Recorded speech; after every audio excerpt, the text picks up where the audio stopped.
will do that. Just a piece of advice to you and to everyone. When you do pitching, I'm pitching like you go to elevator or whatever. Make yourself comfortable. Don't do what you do. Like, come on, standing like this, pitching. No, but yes, because come on, taking it out. It's not a big idea, right? Cool. Again, it's important because when you feel comfortable, people who listen to you also feel comfortable. If you do like something like this, come on. Okay, Steven, can you? So now we got master of repitching. Let's go. Okay, it's custom leads, right? Yeah, custom leads. And That's you're correct. Alan? Sorry? What's your name? Alex. Alex. Yeah. Okay, got it. Okay, I have to think about this. Okay. Hi, everybody. I'm Steve with CustomLeads.ai. You know what the worst day of the week is for certain companies? Friday. You want to know why? There's not enough money in payroll to make the payroll. You want to know why? Because there's not enough leads. Oh my God, what's wrong with the sales department? Where's the marketing guys? Whose fault is it? We need some leads. You with me on this, Alex? Sure. Can you get me some leads? Okay, so here's the plan. We got leads. We got lead automation through email, through LinkedIn. Here's how it works. All these tools in Silicon Valley, the AI and the marketing automation, it's all cooked in. It's in one system, one platform. No more silos of lost data. Just go to work, hit the button, send out your prospects, automatically follow up. What does this mean? Way more efficiency for your sales guys. What does that mean? More closures. More closures means revenue. Revenue means payroll on Friday and bonus on the holidays. Who wants to get some custom leads? Me. That was awesome, man. Thank you. Yeah, I got you. Now, you guys, you know why that's real for me? Because I actually was the chief revenue officer and the VP of sales and marketing many times. So I am the guy that gets the revenue. So this is actually a sore point and a big point. Because everybody gets excited in the startup world, all the innovation, they get all excited and go, well, good innovation, going to move the needle, change the world. And then you know what happens? Half of the startups don't make it because there's not enough sales. Everything happens through the sales and marketing door. So it needs way more attention. So this is a good thing, okay? Okay. There's lots of competition, but you need to, if you nail this, then you'll be okay. Okay. All right? Awesome. Okay, very good. Thank you, Steve. Thank you. So next, Noah Gray with Coinable.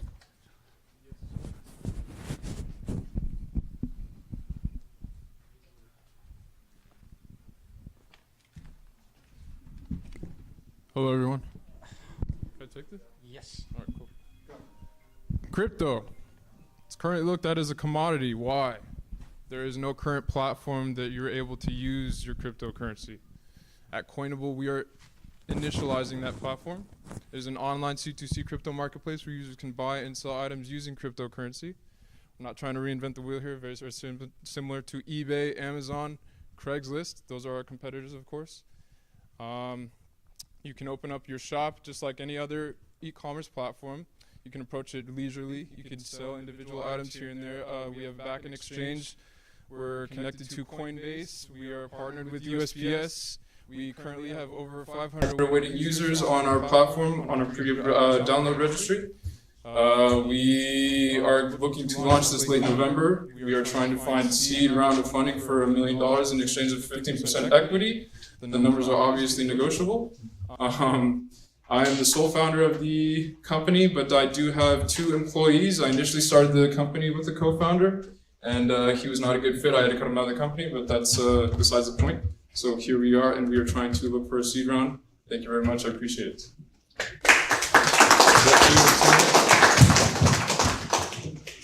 All right, questions? I am wondering how you are going to be successful in the market. Crypto is a good way to, it's nice, but what is the value, the differentiator that you put that into the e-commerce side? Well, this is an inevitable platform, right? So, I mean, I believe digital currency will be the future of commerce. It will be the real world way payment method, especially 10 years down the road. So this is not a fast exit. This is a long-term platform, of course. So we're focused on the future.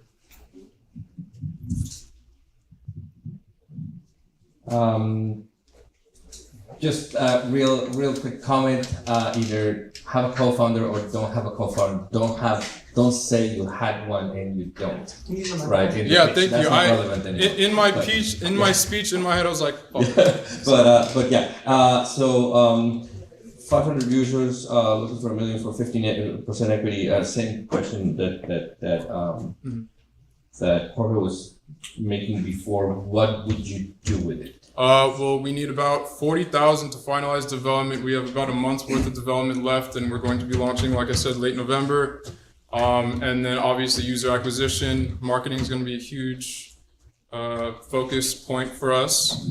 Potential celebrity spokespeople, influencer outreach, definitely penetrating all of the crypto forums, as many as possible, social media. I mean, we base our revenue for $25 on average per month per active user. So our numbers just grow based off of transactional rates. And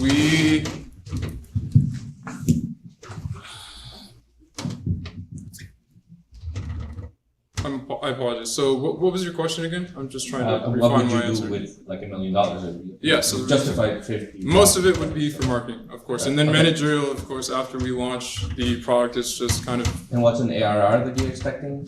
When? our return of revenue. Yeah. Well, like I said, we have $25 per active user per month. So,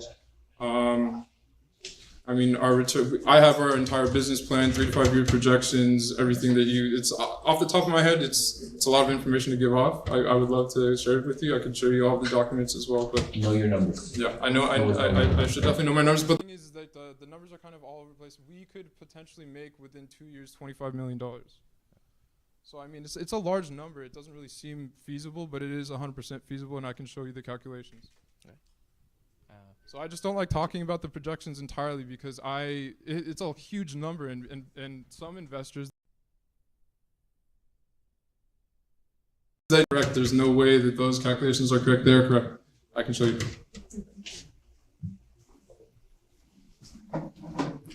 Cool. So that was pretty solid in the presentation. I kind of understood what you were talking about. Yeah, it's fairly obvious. So essentially, to recap, what you're trying to do is create like an eBay that actually accepts crypto payments Exactly. for adoption. Precisely. And we also have 5 trademarks in place. One of them allows us to facilitate, like a bank would, potentially hand out crypto loans to people. So we'd be the first ones to be able to hand out bank loans per se in cryptocurrency. That's a huge thing. Nice. So why not create the platform? This is just to kind of like brainstorm with you, like early traction, whatever. Yeah. Why not create the platform, actually create a product, and be the first one to advertise a product through TikTok? So there's actually a formula that you can actually go viral on TikTok. Yeah, right. So I know somebody that's making like $10,000 a day on Right, yeah. e-commerce. Mhm. So if you can actually create a platform, get a really good product, and start advertising it, and Yeah, it can sure. go viral. We want to give the people the ability to do that as well. I mean, Of course. we're just the facilitators. We're creating an actual platform where you could do Yes. that yourself. Yep. Go ahead. Awesome. Create a shop on our platform. Start selling your Yeah. stuff. So on Go the ahead. safety measure, so let's say I'm accepting crypto for the payments. What if could do crypto that. just drops out of nowhere? Uh, Would that well, just be it's- all risk on me, or? Right, it's tailored based off of the U.S. Whatever native country that you're located in, that's what it's going to be tethered towards. So if we're initially launching the U.S., the U.S. market will be tailored towards USD. So it doesn't matter how far the Bitcoin price drops, you will still retain the amount of money that you've always put in, which is 200 USD or whatnot. So let's say let me try to explain this a bit further. So if you were to sell something, right, and if you were to list it for $200 worth of Bitcoin, okay, and the price were to drop, and somebody were to purchase that item, you would still always, the calculation would still, you would always retain the $200 of the amount that it's worth, if that makes sense. So it's not tailored based off of the crypto price. It's It's tethered to whatever native country. Another question. Goes through, you'll get your money in the bank account. Exactly, and we have an escrow system in place that holds it, so there's a lot of security in the system. Okay, I can explain it. So next question is, the elephant in the room is some of your competitors are very, very large companies. Yeah, eBay, yeah. Craigslist, Amazon. What kind of moats are you gonna have in place to prevent, to stay alive if they tomorrow decide to accept cryptocurrency? Right. So actually, eBay just put out a policy that says all digital currencies on their platform are completely illegal. So that's a huge plus. Another thing is they're already huge corporations already making billions of dollars, correct? So there's no entire reason they would transform their entire business model to start accepting cryptocurrency. I know this. It is a huge struggle, and we figured it out, but they would not want to do it. I promise you. But I'm not going to promise you that. But let's say they did, okay? We have a lot of user incentives in place because we're the first to market, of course. Integrating cryptocurrency allows us to have a lot of additional revenue methods and avenues, right? So we are able and capable of having the cheapest seller rates and fees on our platform. So basically, if you think about it, in the market right now, we are the cheapest e-commerce platform to use. Okay, another question. Noah, you're Noah, right? Yes, sir. I'm Noah. Okay. So it's like an eBay platform, and so the $25, is that coming each month from the buyers or the sellers? It's coming from the sellers and buyers co-mingling. So, I mean, of course, we charge seller fees and buyer fees. So you post an item on our platform, we charge a rate. It's basically a marketing fee, right? So we're basically advertising your market. Is it a percentage? Yeah, it's a percentage. What's the percentage? It's at least 25 cents, or I believe it's 8.75%, which is the lowest rates on any e-commerce platform. Okay, gotcha. Okay, now when is this going live? We're going live late November, hopefully. And where are you going to aim your advertising? What part of the world? Well, initially concerning it's involved in crypto, I would love to aim it initially in Miami or somewhere in that location. Anywhere where crypto is booming, of course, that's a huge market. Initially, our first demographic would be, of course, people that have cryptocurrency that want to use it. Another would be people that want to get into cryptocurrency and it's a bit too complicated for them to use an exchange. Let me ask a question. I'm confused. You said eBay. So is this for me to sell any kind of product Yes, that I'm sir. taking crypto? Yes, sir. We want to potentially penetrate the real estate market as well. That'd be cool. Okay, so but let's just keep simple for the moment. Just like Yeah, go regular stuff that people sell on eBay. Jewelry. Okay, so my question is, how are you going to where and how are you going to advertise to get those people? Because there's nothing's going to happen until you get a lot of stuff on your site. Of course, that's understood. We do want to approach this in a beachhead segment, like you're describing. A great example is, I believe, OfferUp. They began approaching their beachhead segment with bicycles.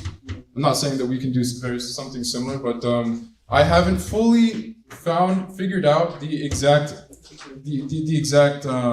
products to approach the market with initially. Okay. But we do think that a lot of we want to do 50% on like high valued items and normal day-to-day usage utility stuff. So I mean, Okay. Do you have anybody in your team who has been in sales before or marketing, digital marketing? yes. Okay. In sales? Yes. Okay. So, and, investors, where's Sweet? Oh, there he is. Sweet, can I ask some, can I give him comments about his pitch or just ask questions now? You're supposed to have, first of all, giving comments and then questions. Okay, so my comments are, you mentioned that you are the single founder right now. We are in discussions with a co-founder currently, yes. So you're looking at getting another co-founder? I am the sole founder. Okay, so here's my comment. Most professional investors Yes. prefer that there's multiple founders. And that is why I'm currently in discussions with the co-founder, because I came here, traveled from Palm Springs to acquire an investment. I understand it. Okay. There's two people that know the Coca-Cola recipe. I know why they're not allowed on the same airplane. Okay, let me help you on this, because I want to help you out on this. Hang on a second, guys. It would just be real quickly, just to say in a questionnaire like this, to save time, just go, I'm talking to potential new co-founders now. Just one sentence and then it stops. You are correct. You don't want to use all your precious time up saying something that could be said in 8 words and then dragging it on, because your time on the stage. You're correct. I should have definitely said it more efficiently. You're Yeah. 100%. Okay, good. So then the next thing is you're going to be asked about your cost of customer acquisition. Yes. Do you have an idea on that? My co-founder, sales associate would definitely have more of an understanding as to those specific numbers. Off the top of my head, I don't, but on my computer, I do. Okay, all right. So when you come to pitches, things that are on the tip of your fingers would be things like cost of customer acquisition, Right. and first year, second year, third year revenue. Those are good to have. Yeah. I know that you're new at this, but I'm just. I mean, honestly, I'll be real with you. This is definitely not my first rodeo. I've been involved with like 4 other different startups, never had a successful exit, but here we are. Okay, well, good luck on this. Thank you, I appreciate it. Check us out at coinableapp.co. Yeah? All right, cool. Thank you. One more thing. When you say something like, of course it's negotiable, it means you have no clue how you spend your money. So don't do that. It's kind of I know where to do it. The money. very toxic. But I appreciate it. Yes, we have spent like a lot of time, and I think we need to cover a lot of ground. So we will limit number of time available for comments and questions to 10 minutes for each, including repeat. So we're not going to be repeating that. We don't have the time. So next is scope, Anthony Moore. Okay, where is Anthony? Oh, sorry. Yes, you. That's okay. That's okay. I'm putting up my thing over here, my presentation. Oh, no presentations here. What? Just a pitch. Yes, sorry. My pitch is a presentation. No, Come just on. no. There was no details on the Eventbrite. You should have played that. It's not what you're supposed to do. You don't have a You presentation. gotta put it on the Eventbrite. Well, you're just damaging yourself because the. I'm expecting to get an F tonight, by the way. I don't care.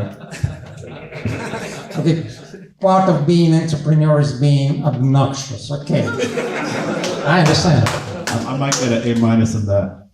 Yep. All right. Yep. Hello, everyone. I'm Anthony Moose, and I'm excited to share my new company in healthcare called WellScore.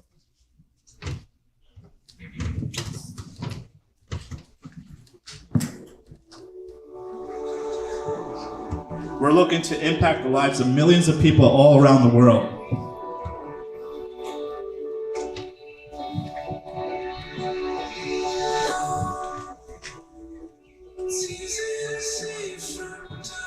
So I hope you can join our mission. We have an incredibly strong AI team. My co-founder, Dr. Hall, is based in Miami Beach, and he's a practicing physician and a specialist in life extension medicine.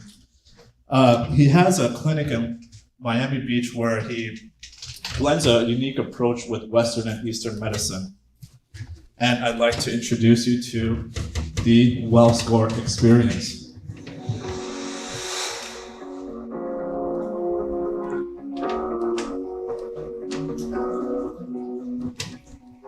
Clinicians are able to leverage your medical records with artificial intelligence. Many people ask us that they don't have their data, that they can't see their lab results, MRI, blood tests, DNA, whatever it may be. You're going to have this application very soon in your pocket.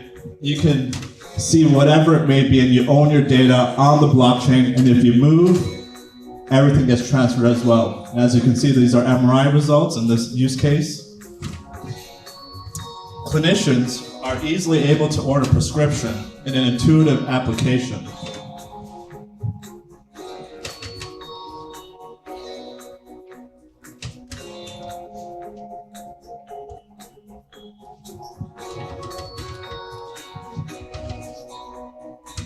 We've developed several AI co-pilots for the clinicians. When you're in the clinic, you have automatic transcription and note-taking. Everything gets loaded into the database. And thank you very, very much. I suggest you call Lexi or text Lexi, add my QR code, add me on LinkedIn. I'm able to take questions on financial stuff, business strategy, go to market, whatever it may be. Thank you. Okay, thank you. That was good. However, again, that's a different event. That's what you're doing. It's a lightning talk. We do it as well. Plus, it puts the rest of the participants in disadvantage because no one got that obnoxious. Again, you go on the Eventbrite, meetup. I don't see anything laid out there. So what I'm saying is that we are not going to be including you into the prize money. Woo, I got enough. I knew it. Yeah, if you want to connect with me, right here, that's all I care yes, about. Exactly. So take any other opportunity to push your startup. It's great. Okay, questions. But judges, please give your advices as well, because just you keep asking questions without any suggestions. Finance will probably be the first question, so let me answer that real quick. To date, Dr. Hall and I have personally invested over $650,000. Our ask is $7 million Series A next year. That is awesome. Congratulations. The presentation was great. You guys kind of struggled on the fight right there, but on real presentation terms, I'm pretty sure we'll get the opportunity to do that. So, presentation-wise is good. Now, question. So you're doing blockchain medical records on app for individuals to be able to have their records through their app and connect it anywhere they go. Am I correct? That's part of it. That's a small piece. So we're enhancing the electronic medical record system. The AI is driving it, and it's personalized based medicine. Okay, awesome. I'm a little familiar with that. Whatever. So how do you plan to get early traction? We already have traction. We have pre-sales of $500,000. We're looking at $3 million in annual revenue by next year. By year 2, we are looking at $40 million, and that's about signing about 20 to 30 clinics. Dr. Hall's clinic right now is, the first. We're rolling it out. Awesome. So do you have key insights on what kind of demographics you're targeting? Yes. So we're right now go-to-market strategies and medical concierge business. By hands, is anyone familiar with medical concierge? That is really good. What do you plan to do with the $7 million you're going to be fundraising? Scale. Just all the marketing? Celebrity endorsements, digital advertising, right sales and marketing team, and scale. Interesting. Would you need any other developers in your team or anything of that nature? Yes, part of that will go for product development, yep. Awesome. Well, great job. Congratulations, though. It's pretty cool. Thank you. Okay, we have 7 minutes left, including the pitch. All right. I like the product. Looks great. It's definitely a different way to pitch. My only worry about that is that if you're asking me for $7 million, I'm expecting to enter a relationship with you over the next 10 years. And if I'm going to be expecting a presentation and no numbers every time, right? But let's see. I can send you the business plan. I like the product. You're going for the next round. That is good. What is your biggest? What's the worst case scenario on this? We have the wrong partner. We're looking for someone that can get behind this and massively scale. So our ask is not even right now. Like I said, we have funds personally. We're looking for massive scaling operators that know it and have done it. Right.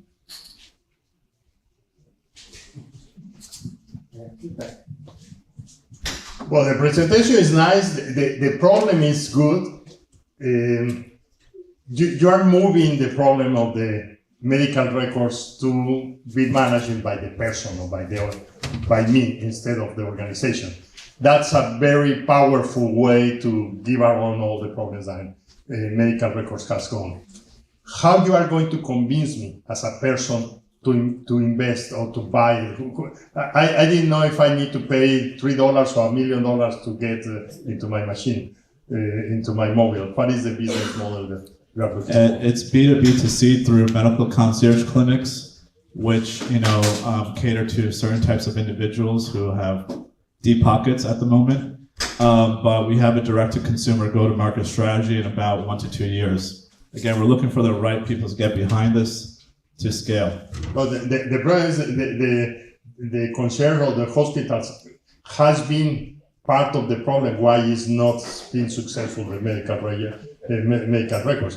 If you go directly to the consumer, you may have much more powerful way to convince, but you need to elaborate. Yeah, so part of that is through social media influencers, celebrities. Dr. Hall has, I can't personally name some of these people, but very, very well-known artists in the music industry, you name it.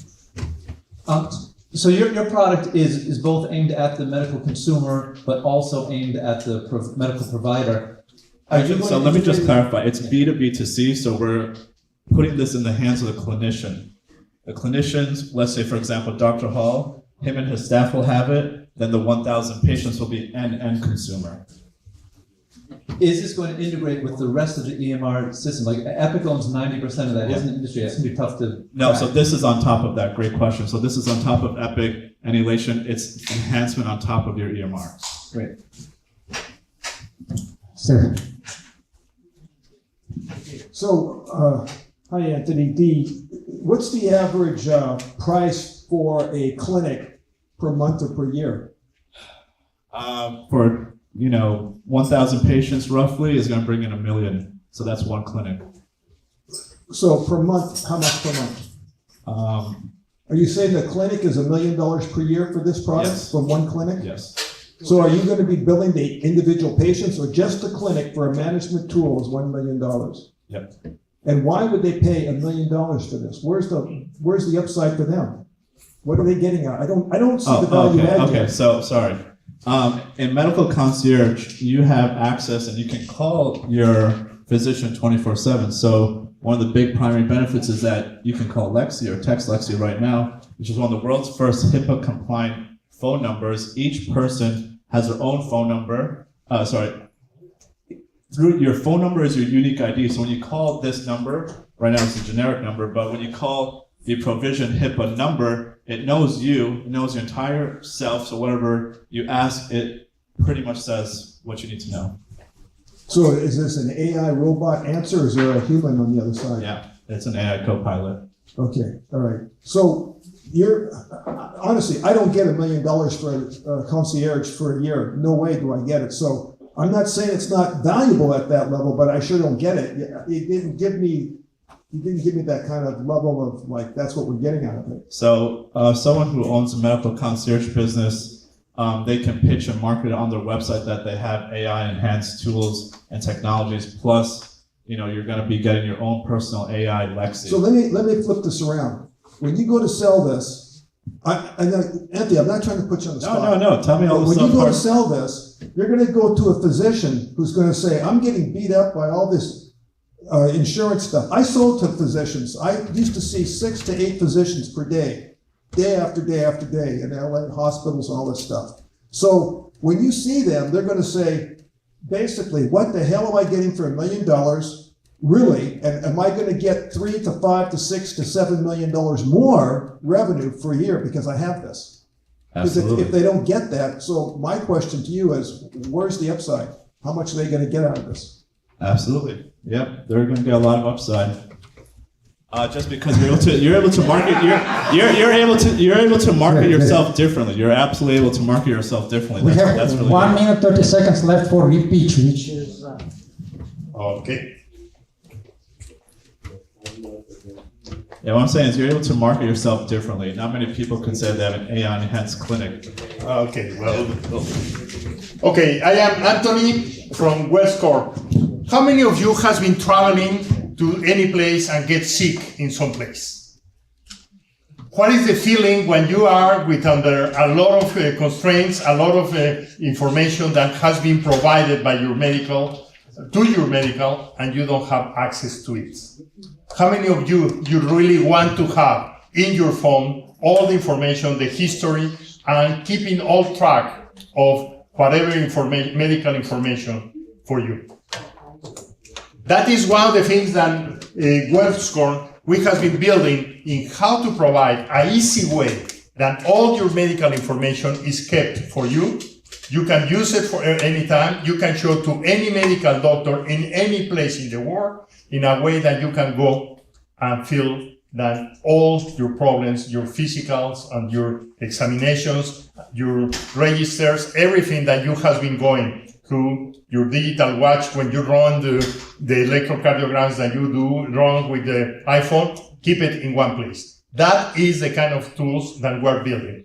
We are providing this tool for everybody in a way that you can have it easy and make it your life much better. And that is going to reduce the cost of your insurance and have a tremendous opportunity to keep your life going forever.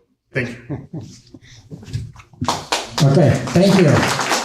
We will assign prize to you because you did it according to the rules. Next is Rikshet Sharma. Okay. Good. Following the rule. Sorry. Take that mic. 2 minutes. I'm launching a NFT collection called The Game of Life. It is 10,000 randomly generated NFTs, 10 by 10 NFTs that are in colors red, green, and blue, and they play the game of life for every transfer from one wallet to another of the NFT token. So when you mint a token, it generates it from a random number generator, and it's completely on the blockchain. The values of where all the colors are on the 10 by 10 grid, and what the colors are, what the color intensities are, and there's a so when two colors overlap, red or blue, it forms magenta on the 10 by 10 grid, and when when blue and green overlap, they form cyan color, and the third one is yellow when green and red overlap, and when all three overlap, then it's white, and when none of the colors are there, it's black, and then all these traits are with the NFTs. So the attributes are with the NFTs, and you can filter the NFTs that have a specific number of a certain color. And it's a digital asset. You can hold it on your balance sheet, like you can hold, you can hold Bitcoin or Ether on your balance sheet, and it will go to the moon. That's what we're gonna do. We're gonna take Game of Life to the moon, and yeah, that's it. Thanks.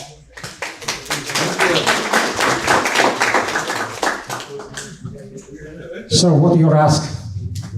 There is no ask. Just go on the Discord channel and join the community and wait for the drop. When the drop happens, just mint it. It costs around 0.0 pi ETH, 0.0314159268. Money. How much in dollars? Just approximately. Around $50. How much? 50, but now if there's more demand, I could make it 2 pi. So. How? Yeah, 2 pi. I think 100 now. 2 pi. Awesome. First and foremost, congratulations for presenting. I know you can get a little nervous. You're in front of I don't know how many people are in here, but it's plenty. I can tell your nervousness. Just the way you're moving too much, the way you're communicating. Also, it's also good to kind of move your hand, but stand still. So whenever you're presenting, just be professional, move this way. If you're feeling nervous, just kind of shake it out, just move. Yeah, just like that, bro, you got it. So that's part of my feedback. Definitely release that nervousness and be more still and more professional. Another thing, when you're presenting, you went way too deep into what the product exactly is. We didn't hear anything about the numbers. You went way into detail. We started hearing colors of the NFTs. We started hearing about all these little details that don't really matter in the business terms. It matters for the consumer, but that's point aside. Right now, you're pitching for investment, so we want to know your early traction, marketing strategy. Well, if you had heard the pitch, I didn't say that I'm pitching for investment. So I said clearly that you're going to the Discord channel if you want to. That's the ask, not the pitch, not the investment. Okay, so you're trying to gain us as your customers. Yeah. Okay, cool. So there is no investment. Just come on the Discord channel, like buy it for 2.2 pi times 10 to the negative 2, and then Okay, just got it. Got it. Now I see why you went into that. So is there any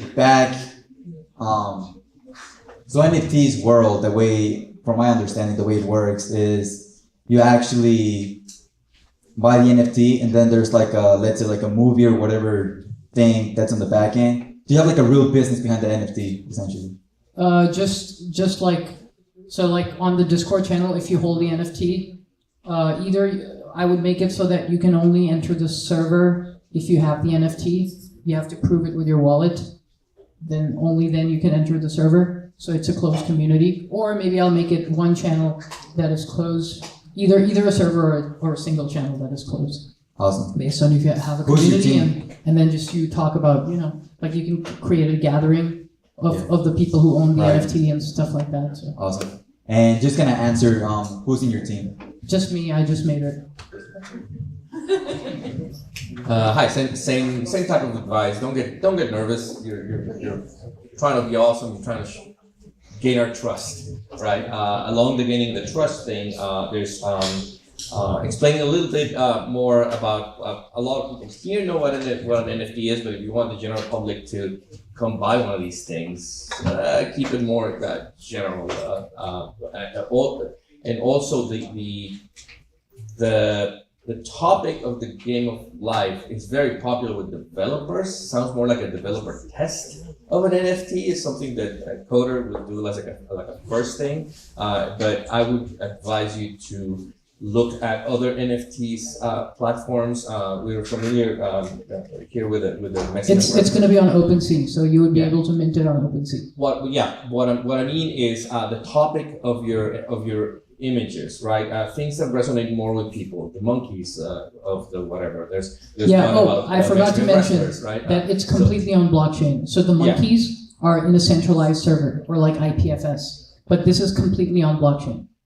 Like there's no like third party involved. So like the values are also on Ethereum blockchain. It's still value. When you talk about value, one of the things that you no, not that value. Like the values of where the pixel is colored. Yeah. In red, green, and blue. Not the monetary value. But what I mean is, so the people assign a value in their hearts to these things. It's got to mean something to them, right?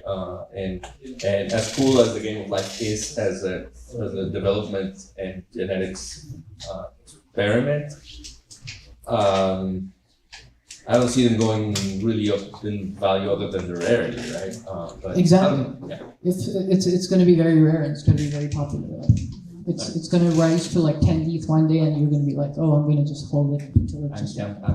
And maybe like then you can like do DeFi with it. So like take a loan on the blockchain. So like give out an NFT worth 10 ETH, and then get 10 ETH in return, and then return like 10 plus X% of 10 ETH back, and then get the NFT based on the terms of the loan. As a feedback, your presentation is good to be talking with your friends, not to public. That's something that you're all my friends. I didn't have.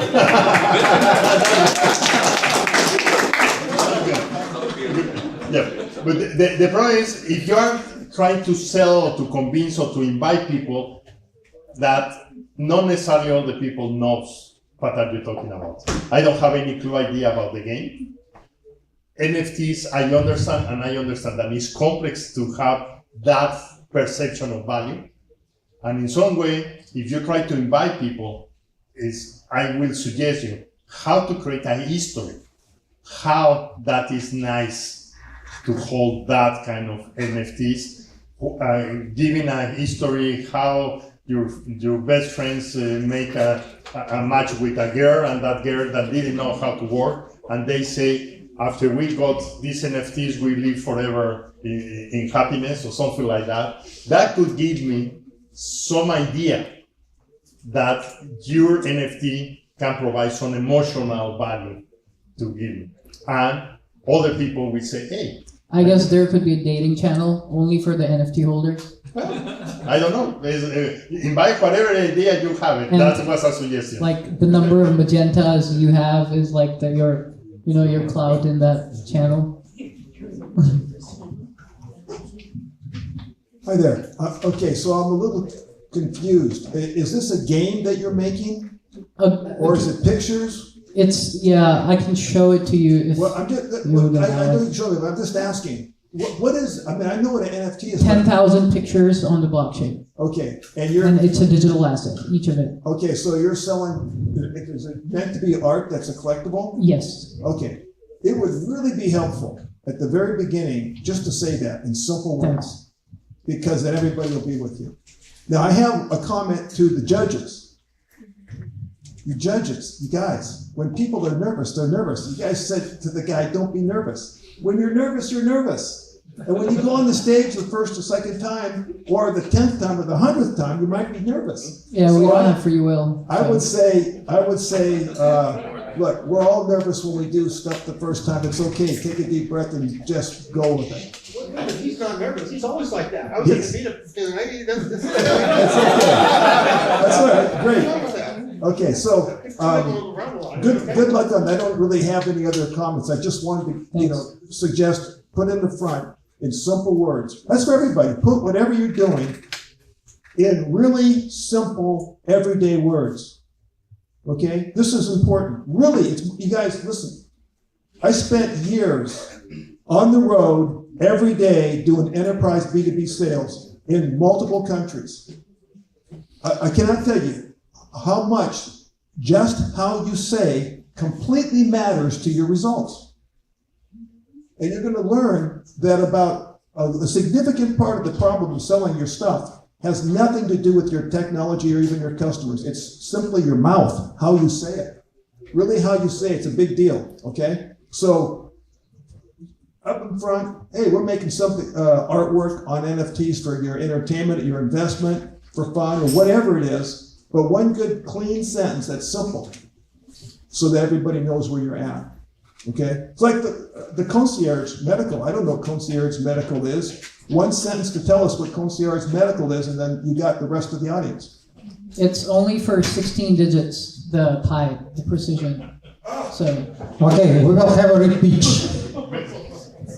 You should know that. Because there are only 18 degrees of precision in Ethereum. So. This is your first NFT part? No, second one, but okay. This is, I guess, publicly first. That's just for the research. All right, so this is a little bit of a different pitch because we're only asking for as little as $50 for each investment from you. This is an NFT called the Game of Life. This is not my first NFT projects. I'm already an experienced NFT developer, and what we are putting together is a series of traits of increasing rarity around the genetics / development software problem called the Game of Life. This is the first time this has ever been done. It is a digital asset that you can use the traits to play the game. You can invest in it. You can stake it. It is entirely on the blockchain. It is 100%. Jesus Christ, digitally secure, and it's gonna go to the moon. You've seen the apes. You've seen the dog. What is the other? Sorry, I'm not into it. CryptoPunks. Well, that's definitely price. Just kind of, I like it. It's the best pitch of NFT I've ever heard. Okay, so Jason, you next. Like, how many times have I been listening to you, man? It's already like a fifth time. Okay, go on. Time. All right. Hello, welcome, Hacker Dojo. This is TV Feeder, and I'm the founder, Jason Gilbert, here to pitch you the new startup of decentralized streaming TV. So have you ever had the problem of having more than one app on your phone? How about having many websites open on your computer? How about more than one show to watch on your TV? Well, welcome TV Feeder, the new decentralized TV service. We're going to connect all your information on any screen, so you can easily switch between all your different information with the new operating system that TV Feeder has been developing. And it easily works on any screen. Eventually your car will even have streaming video. And that will be powered by AI through the GPUs, where all the vehicles will be communicating through streaming video with all the cameras and sensors that will lead to smart cities. And eventually the internet itself will be powered by renewable energy even. And we can actually turn off some of the data centers that are generating so much heat and producing all this and sucking up so much water. So one of the ways we're going to monetize is through advertising, and where you can actually become your own TV channel, and your friends can start their own advertisements to help the local economy. So we're raising our angel funding round now. I'm asking for $200,000 just to get the initial product launch this year. I've already got all the team members in place for marketing, advertising, business plan. Jason. I tried to be a little more what you were looking for with the presentation. So. Yeah, your energy's way up. I like Thank it. you. Okay, so let me just ask you for clarity. Who is your customer? One sentence. Who's your customer? My customer, the total addressable market can be any screen. Who's the customer? Who paid? Every screen. There's more screens than there are people. Who's the customer? Not the screens don't have they're not human, they don't pay you. Who's the customer? I really think it's every screen, yeah. No, it can't be every screen. It has to be, the word human beings got to be included. Who's the customer? Anyone that uses phones, TVs, tablets, computers, smart glasses, or vehicles. Okay, gotcha. So it would be kind of useful to narrow that down to start with something. It'll make it 100 times easier. I think there's many ways we can go about it. The one I'm really interested in is people that do sports and betting. Okay, good. People that do sports and betting using multiple screens. Is that correct? Yeah. Okay, number 2. What's their problem? One sentence. Everybody just listen. What's their problem? Give me one sentence. They can't switch between the multiple screens easily. So why do they watch all these screens at once? One sentence. Sports. Yes, that's why live sports and betting is you need to have the low latency and be able to. Okay, gotcha. All right. So you could say people who do sports, watch sports, and bet almost always use multiple screens at one time. Is that a correct statement? Is that true? Yes. And the problem is one sentence. Very expensive hardware and wiring to set that up. That's not the problem. What's the problem? What happens if you have all these screens at one time? What's the problem? The human problem, not the technical problem. What's the problem? I think it's the expense that mine is very inexpensive. That's why people go to these big expensive casinos, because it's the only way that they can watch that many screens at once. Okay.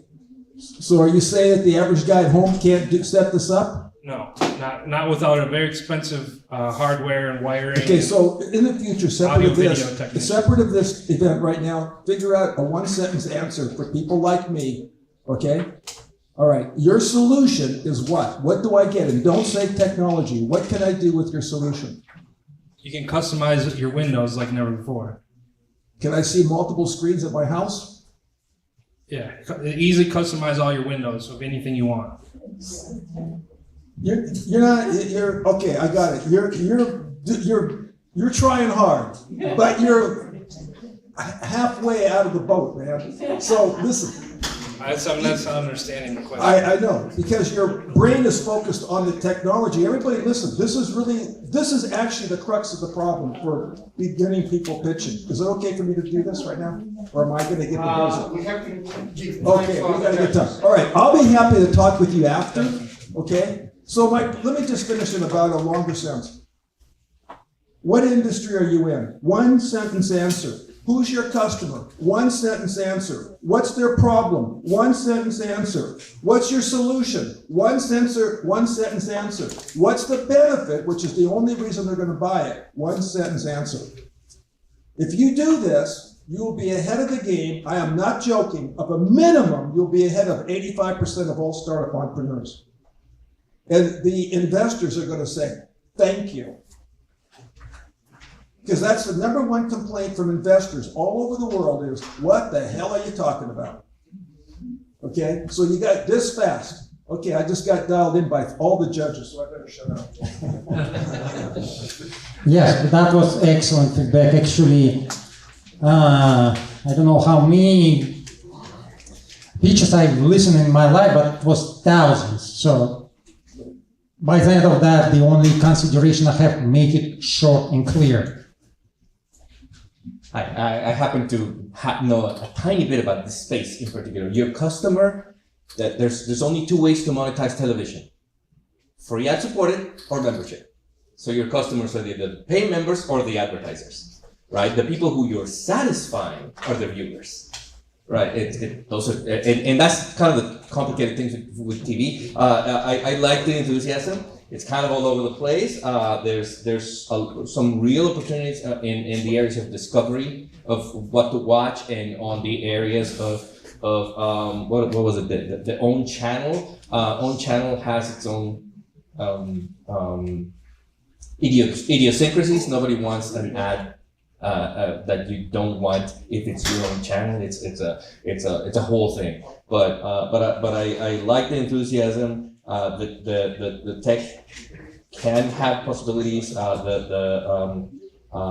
It's okay not to know exactly what the end results. You may pivot several times, but yeah, even if all you have is an engine that does something interesting around television, you do need an addressable market that will actually either want to spend time watching television, which is easy, or to segment and to address directly, or some really heavy publisher support, right? Be friendly with the sports newscaster, the sportscasters, right? And whatever vertical you're gonna tackle. So. Okay, to auditory, because we keep talking, judges, anyone want to make a comment, very fast question? No one? Okay. Should I respond to that, or? Yeah, sure. Oh yeah, so about the sports, so like that is my real target market, and I'm already connected with all the sports broadcasters. This is a very brand new technology most people have never even seen before. So I want to picture that one. Yeah, so as far as like all the media companies, that'll be coming in very soon in the future. Well, that was great. You just answered part of my question, which was when you pick up the phone to start doing sales, you can't call everybody. You have to call somebody specific. So defining it very narrowly, like it's going to be sports bettors, that gives you a place to target. That gives you a real specific sales channel. You can't call everybody.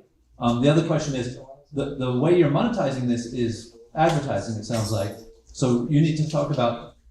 How are you going to reach out to the advertisers? How are you going to handle that part? Because that's your whole business is getting money from the advertisers. Yeah, basically the advertising is the biggest industry in the world with the ad servers on the internet, and yeah, so I will have to make those connections, and hopefully they'll like what I'm trying to do, and we can at least get some advertisements going to bring in some revenue to begin. Yeah.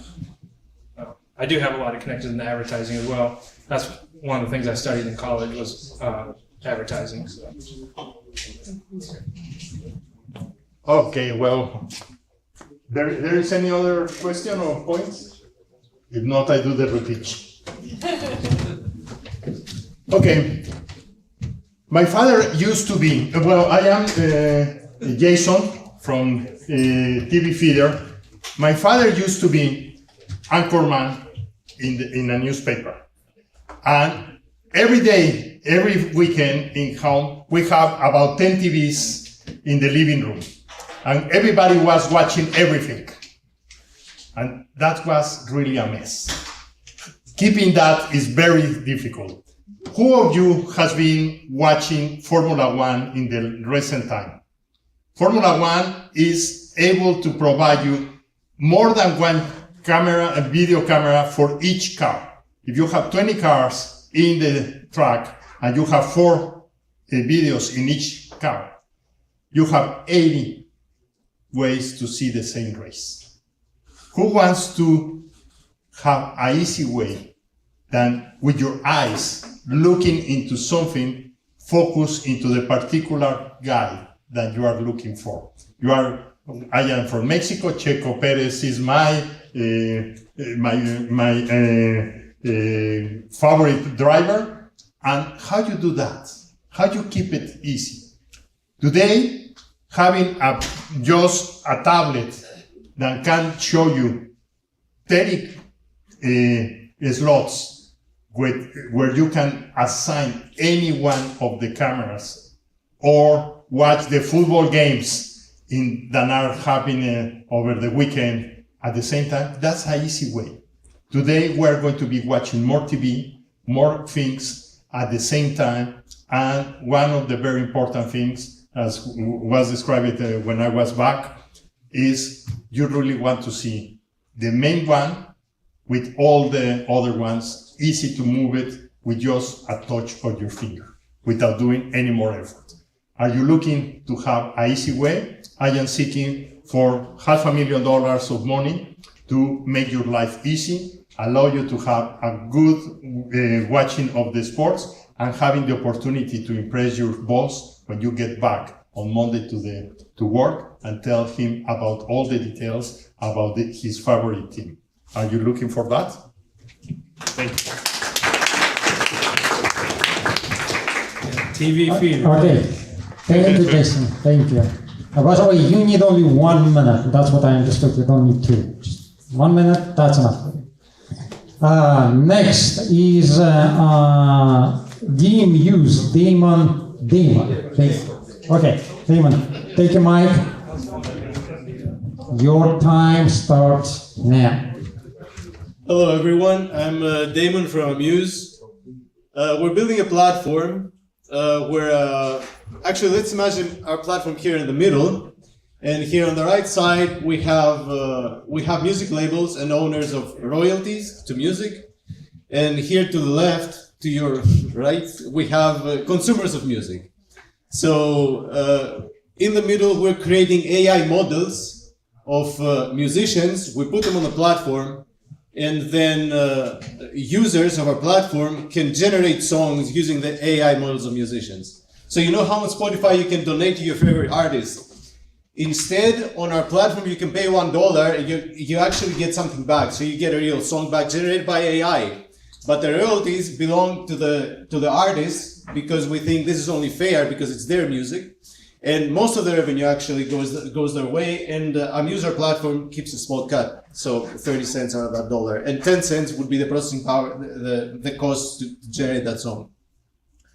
I won an award in Switzerland of $150,000 last year for this, for putting the prototype together. And I'm now here exploring the possibilities and collaborations in the US. I'm really happy to be here. It's amazing what you guys have in the States. My co-founder is Richard Savory. He has 2 Guinness World Records. He studied at Georgia Tech. His world records are on AI and music. And he was the lead developer of the Shimon music robot that can improvise live on stage with musicians, with jazz musicians. You can play the marimba. It's really fun to watch. Shimon is the name of the project. You can watch it.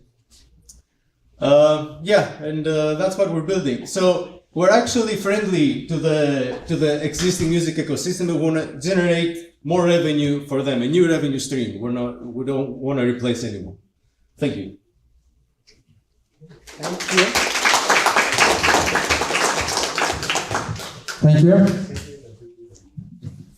Awesome. So first of all, I want to say great presentation. I like how you went into leading with trying to envision how the platform actually is and is composed. I think it'll be great to kind of start with literally with what you're trying to do. Yeah. Because I know you kind of went into deeper detail on that later on, but I think it'll be great to just kind of like come up and state that. Also, the problem is you didn't exactly describe what the problem is. If you can go ahead and describe it in a minute for everyone to well understand it. And besides that, I think you did a pretty good job. Yeah. Thank you. Good. So, do I describe the problem now, or? Yeah, go for it. Yeah. So, you know, the Red Hot Chili Peppers, they take, for example, 5 years to release a new album, and you have to wait. Or, for example, Michael Jackson's never going to release a new album. But there are many fans out there that love these artists, and on our platform, you can generate instantaneously a new song. Another thing is that artists are afraid of AI. We hear on the news that they're afraid they're going to be replaced, but we come with a respectful vision to them. And we're also going to be able to generate music for people that want to have it as background music, for example, for their content, for podcasts, things like that. So we're solving a problem for people that are looking for music, looking for music that fits their content, and they want music fast. Very good. So first, real quick comment. I really like the idea that it's great to have somebody actually looking out for the people who create the content that goes into these AI things, and that as a sub model for generating engines that can do that in other spaces is actually an interesting vertical. Just as a side note, I didn't get an ask though. I got me all excited, and I'm like, where do I put? Shut up and take my money. How much? Right? There was no moment for that. 300,000, because in order to generate one model, it's going to cost the first model 50,000. We have something, but it's not jaw-dropping at the moment. But in order to create something jaw-dropping, we need 50K, and then the costs are going to go down. We're going to require about 2 months for the first model, and then the time requirement is also going to go down. So we're expecting within 5 to 6 months to have generated very nice models for 5 to 6 artists. Fantastic. Well, very, very good presentation. The idea is very appealing. Is the DALI for music, something like that. Is how you create music, and you didn't describe the details how it was created. Is you give us some scenarios that are very valid. That is the when you have a new idea, a new approach, it's very hard for us as listeners. What is in your mind? Yeah. That's something that you need to work very strongly. Steve mentioned earlier, you need to talk in a very simple way. Yeah. Is how people produce music. From my point of view, is how to learn how to paint is very well developed. How to learn how to create music is not. Yes. And that is a huge opportunity. Artificial intelligence can be really a very strong tool, because you could have a lot of capability that usually were not very common. You can see very easy GarageBand in the Apple. Who of you has an Apple, and who of you has used GarageBand? And almost everybody has used Final Cut to do some kind of things for video. That is, you have a very hard time to get the people inside. But from the other side, is if I create a music for a specific thing, that could be very, very valuable, and I really would like to learn about that. That is something that I suggest you, how to really provoke more the motivation. You could be a musician even than if you don't know. That's another hole in my pitch. Yeah, that's exactly what we're doing. We're democratizing music composition. So the prototype that I built was able to, from a whistle, but not everybody can whistle. That's what I discovered afterwards. So from a whistle, you can put together a song. So you select the genre, it creates a lullaby that follows the melody provided from your whistle. It creates a rock song, and then you can do remixes on the fly. So that's where we're going. Songs become fluent. You can change the drums line, because you have listened to your favorite song 1,000 times, it has become boring. So you can create remixes and personalize, make it for you. Yeah. Okay, so to understand that, what you're doing a little better, can I say, here are my 10 favorite artists, create a virtual artist that's a blend of those 10 and make songs? Or are you signing with the estate of David Bowie and saying, we will now be creating new Bowie songs? Yeah, the latter. Because the first one, it's also possible and exciting, and people are gonna probably experiment with that. I had a conversation with an investor about this, actually. But I think it's gonna be complicated for handling royalties and paying the money where it needs to go. But if we see that people are excited about this and many people are going in that direction, then we're going to have to sit down and discuss what's the best solution for the platform and for the stakeholders involved. Damien.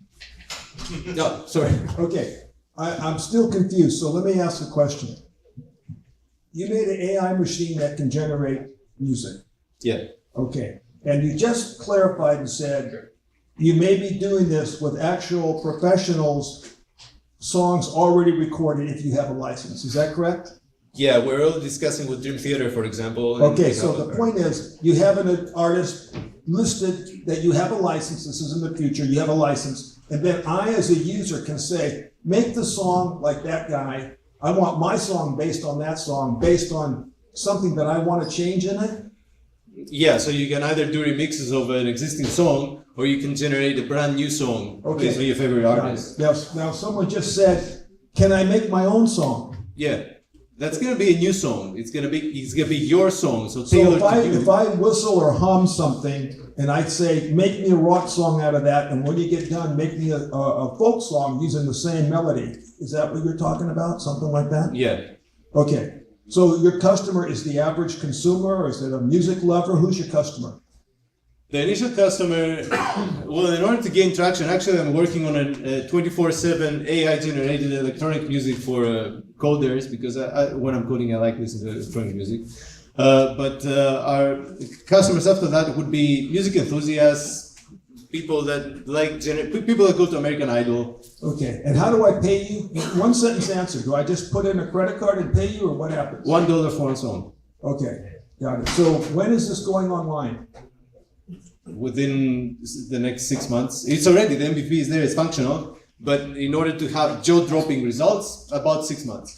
Okay, and when will you have not jaw-dropping results that the average person can go do it? Can they do it now? Yeah. Okay, got it. Okay, super. And where are you from? Greece. Oh, okay, cool. Did you just come to Silicon Valley for all this startup stuff? Yeah. Okay. Actually, 2015, I was thinking, do I stay in my sailboat with my dog and my guitar, or do I go for this? And I thought that it's going to take 7 to 8 years for AI to become awesome. It takes 10,000 hours for someone, I've read some studies, to learn something really well. I thought I have time, so let's go for it. Well, good. Okay, so I like music. I love music. I've been playing guitar all my life. Yeah. So let me Let's back. talk. What's that? Let's talk. Yeah, I'm old-fashioned. I actually play the guitar. I don't ask the AI to do the coding. Yeah. You can, you know. Okay, so do you want me to pitch? You're going to pitch. Okay, I like this one. I want to pitch. Thank you. Yeah.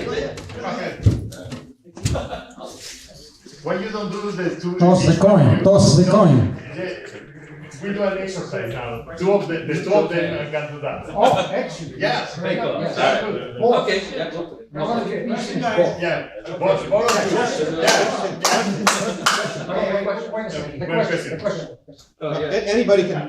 Anybody can tune in a radio, or or select a radio station, but you have the radio tunes into me, and that's kind of what you're doing, right?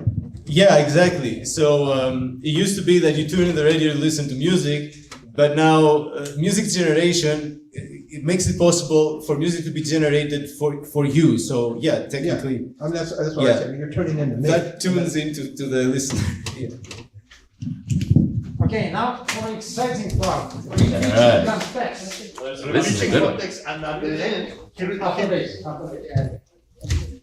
Hello. At Amuse AI, we are democratizing music. We're creating an AI platform that ingests the music from all your favorite artists. David Bowie, Queen, the folk band in your hometown, and you can ask it to create a song tailored for you based on that author style. Best thing about it is that guy gets paid, which is incredible. We have spent $150,000 in creating this platform. We have some fantastic people in both technology and the music business. It is friendly to the ecosystem, and we are asking for $300,000 in order to finish the prototype, which has an MVP that works today, and start advertising. One of the game-changing thing about this is that we are also creating algorithms to find and pay authors for their work, which is one of the most important problems in AI today.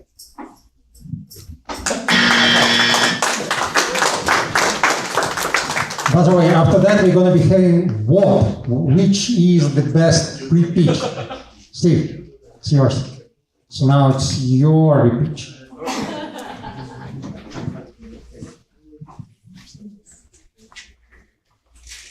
Thinking. I have tough competition. Let's see. Folks, I'm Steve. I play guitar. I don't play trombone, and I play piano in my mind, but not in real life. I'd love to play piano. I'd love to play some horns. I love music. But at this part of my life, I got a lot of stuff to do, and I'm not going to be learning piano anytime soon. But what I can do with Muse is I can compose beautiful, fantastic piano music. And I can stick it in rock songs. You guys like doing that? You like making songs? You ever hum in the car? You sing your songs to the radio? Well, with Muse, push the button, make your song, pick your genre, and play it out. It's there. Or you want to take some hit songs? No problem. Take the Beatles, take Queen, take anybody you like, and make the hit song your version. And it's so easy. All you got to do is hum, whistle your melody, or push the button. All done. So here's what's happening. This fantastic product sends the royalties. You pay $1, I pay $1, sends the royalties to the right person. You get the music, the artist gets covered, and everybody's sharing music. So we're looking for $300K. We're going to finish up our product. It works, but we got to tighten it up. And then we'll do some marketing, and we're going to introduce it to all of you. Share it. Make some music, sing in the bathroom, and then spread the song everywhere. So join us at Muse. Okay, now the what? Repeat. Repeat. Yeah, he does a beat now. Yeah. So everyone wants it? Okay, so now you have. What did you learn about these things? Now we check. Did you learn something? So please repeat, and you have 30 seconds. Okay. 30 seconds to repeat. 30 seconds to repeat. Okay, go here. Repeat. Add stuff or from the beginning? Come on. People want you to repeat. So people were teaching you the lesson. First of all, thank you. That means that I did something right. Yes, okay. Can we have 30 seconds? Or put 2 minutes and I will see 30 seconds. Okay. So again, your objective now, you listen to 2 brilliant pitches, right? So I hope you learned something. So now you have to repeat what they did in the best, okay? So then people vote for that. Did you get it? So do not repeat your pitch, please. Okay? All right. So 1, 2, 3, go. So hello everyone. We're putting together a platform on which artists can put their AI models created by us, and these AI models are available to their fans to generate music instantly for them.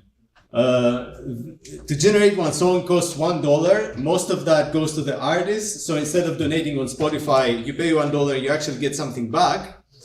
And the royalties also go to your favorite artist, but you would be proud to have created a song for the Red Hot Chili Peppers. Okay, that's it.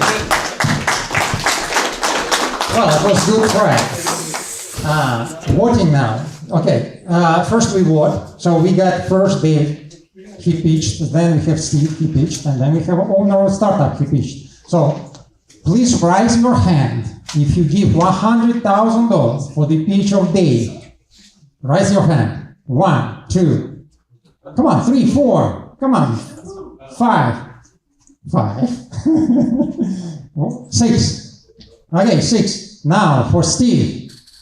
Raise your hands. 1, 2, 3, 4, 5, 6, 7, 8, 9, 10, 11, 12. 12. And now for the owner. Okay, 1, 2, 3, 4, 5, 6. Okay, you are not invested. Steve is an investor. Okay, great. By the way, I thought that after yes, I will do that. After the completion of that event, I think we will have the award for startups from the public, from you people. So start thinking how much money in each of you have $100,000. So you have to redistribute them so all the participants write it on the deck, and then we'll send NFTs. Okay, regarding music, you guys touch a lot of subjects, like in terms of the consumer and the producer and so forth. Does anyone know anything about the legal aspect in terms of music? Like, I'm gonna elaborate. For example, the intellectual rights and so forth. Yeah, come on. Yeah. Do you guys know anything about intellectual rights in terms of music? Because we're talking about AI in music and so forth. You guys are like selling a product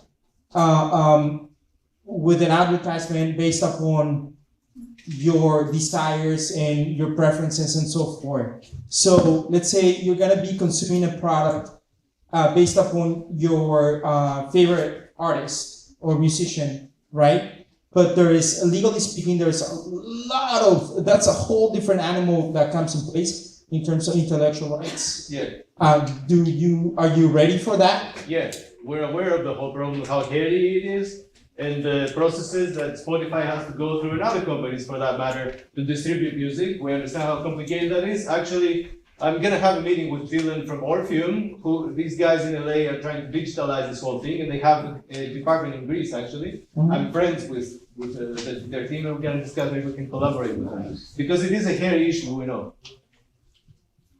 I do have another question in terms of integrity of product when it comes to offering a product.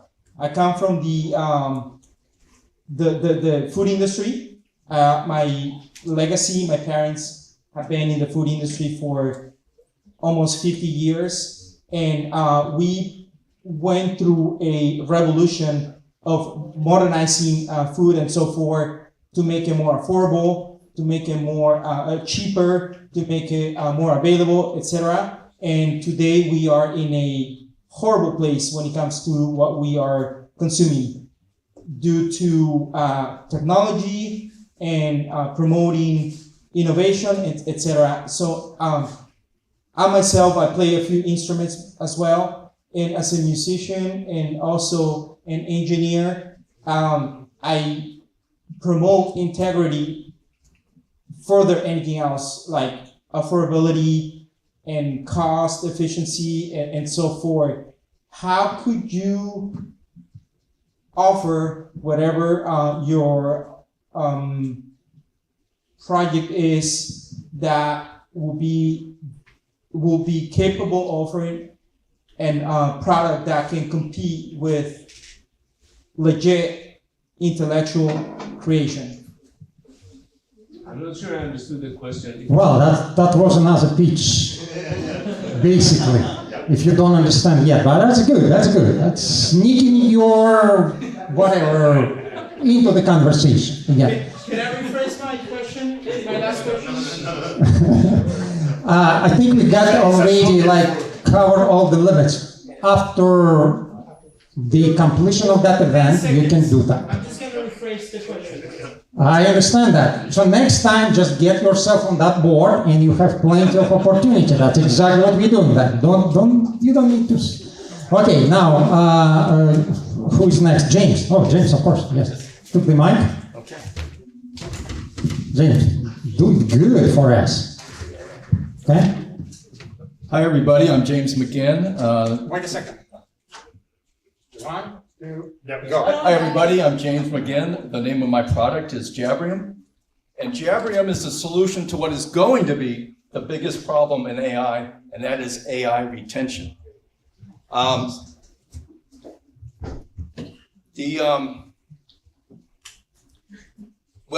one of the things that are very important for AI retention is to keep in mind you're dealing with humans, and humans are naturally conversational.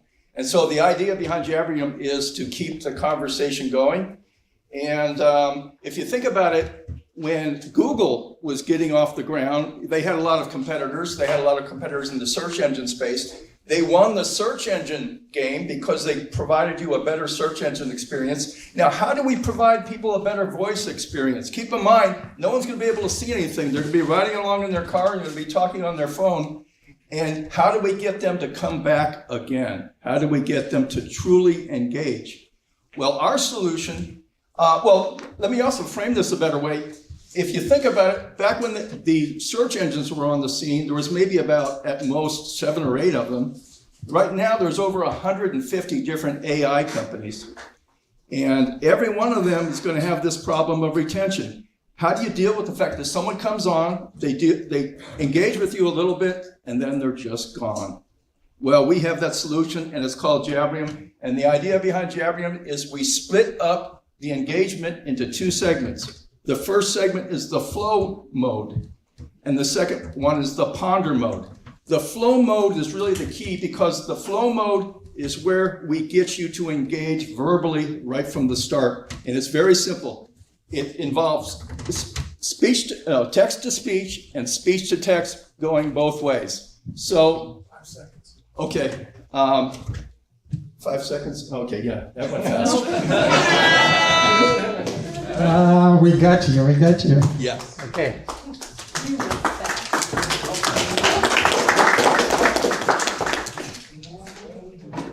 Awesome. Great job on the presentation. It was really confident. I see you actually did your best and presented pretty straightforward, which is good. I don't think you actually went in depth with the problem and exactly the solution. You mentioned that the biggest problem is going to be personalization of the conversation with AI and the retention problem. But how exactly do you plan to solve that? I was kind of getting to that. The idea is to kind of force the generation to force the conversation to keep going, and to do it up front by way of asking you simple questions and you provide an answer. When you provide an answer, that generates a speech to text, and that carries over to the ponder mode. And in the ponder mode, you can continue the conversation and it goes back to flow mode again, which might be actually the next day or the next hour or something like that. But that's the idea. Now the ponder mode is going to be like a chat GTP, something like that. But the flow mode is going to be very kind of rigid in terms of what it wants you to do, but it's also going to be very simple. It's going to be very straightforward.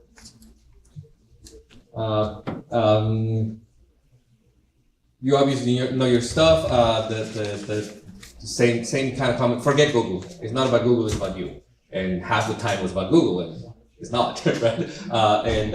So the other thing is that would have given you time for the ask. So I'll let you tell me the ask. And the final one is just I wouldn't use retention as solving retention as a problem. I would say eliminate abandonment.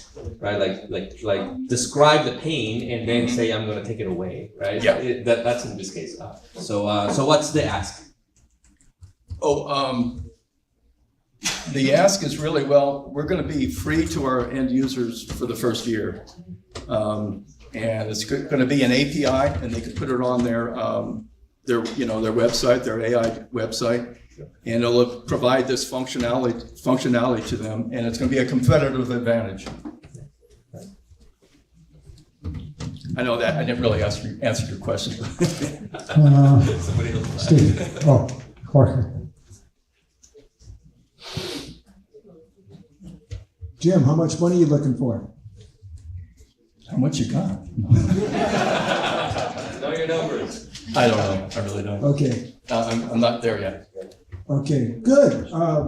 it seems like an interesting concept. What you said about flipping that problem around, I agree.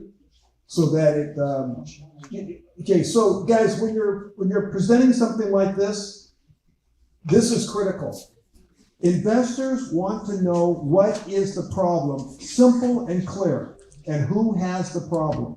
So when you say it at the beginning, like you said, you've got to say it clear, and it really matters. Like this, I want to emphasize. Okay, we want retention, but really what you don't want is loss. You don't want abandonment. So if you said, folks, here's what happens. You've paid the money, you got the customer, they're right there engaging with you, and then the conversation drifts on, they go away and abandon. You paid to get the customer, now they're gone. So now you've created the problem with the cost.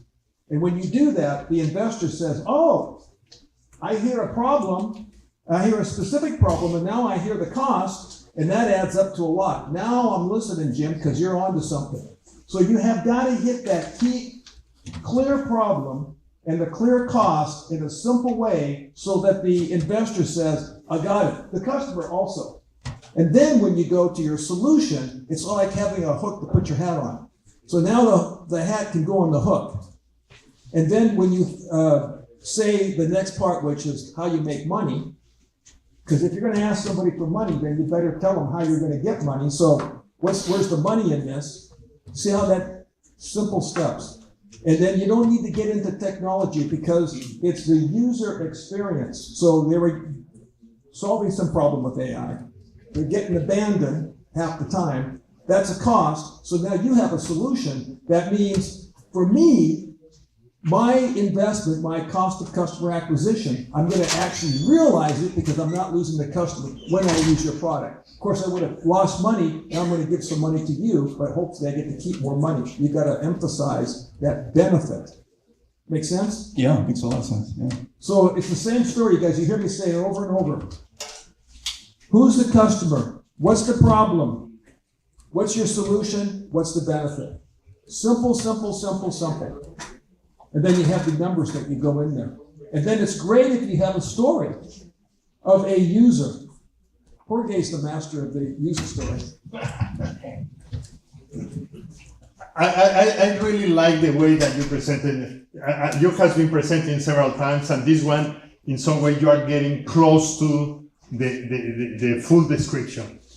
I really encourage you to keep going in that direction because really, that problem that you are mentioning, I really would like to learn more about that. I feel that the presentation was not complete, and I get a lot of questions, and instead of having questions is how you reduce that time, focus into the results, and give us a solution, what is going to happen with your idea. Yeah, I was trying to, it was somewhat long-winded, but I was trying to make a comparison to how Google got its, it first had the search engine, then it had AdWords. And this would be the idea, well, how do you do that when you don't have point and click and you don't have anything visual? How do you do that when it's completely voice? Voice activated. Yeah.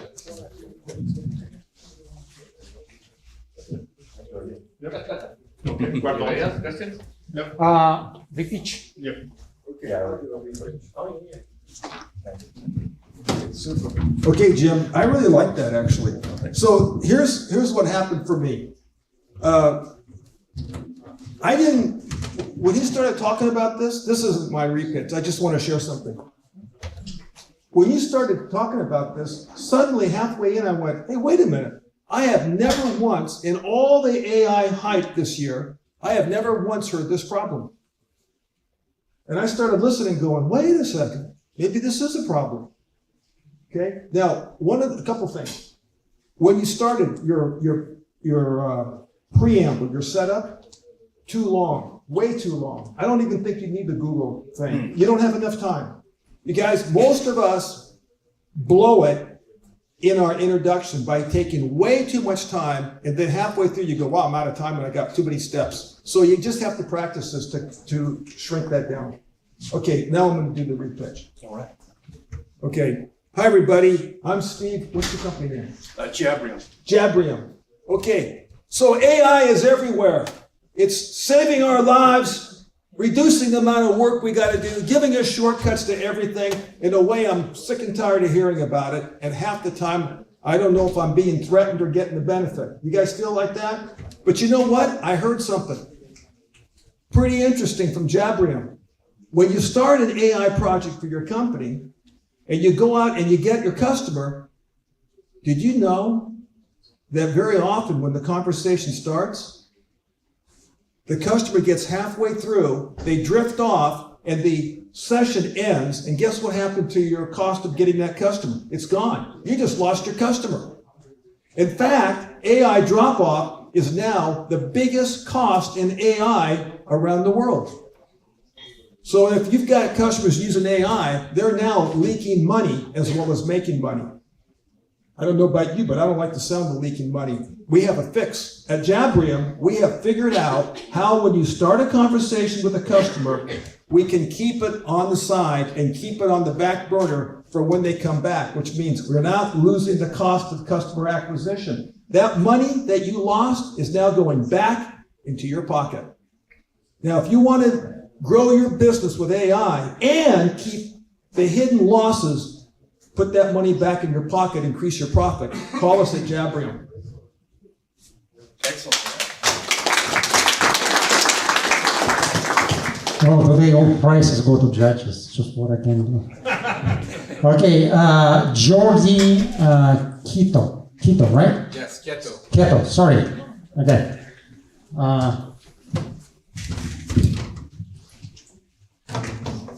Okay, I don't have time. Go on. Hello, everyone. My name is Jordi. It's a pleasure to be here, meeting so many of you and seeing so many of you meet each other. That's sort of what I'm here to talk about the ways that we connect with other people, new people. When I look at Contacts app, that's a standard that hasn't really been revolutionized in over 20 years. How I save contacts and how other people add me to their contacts list.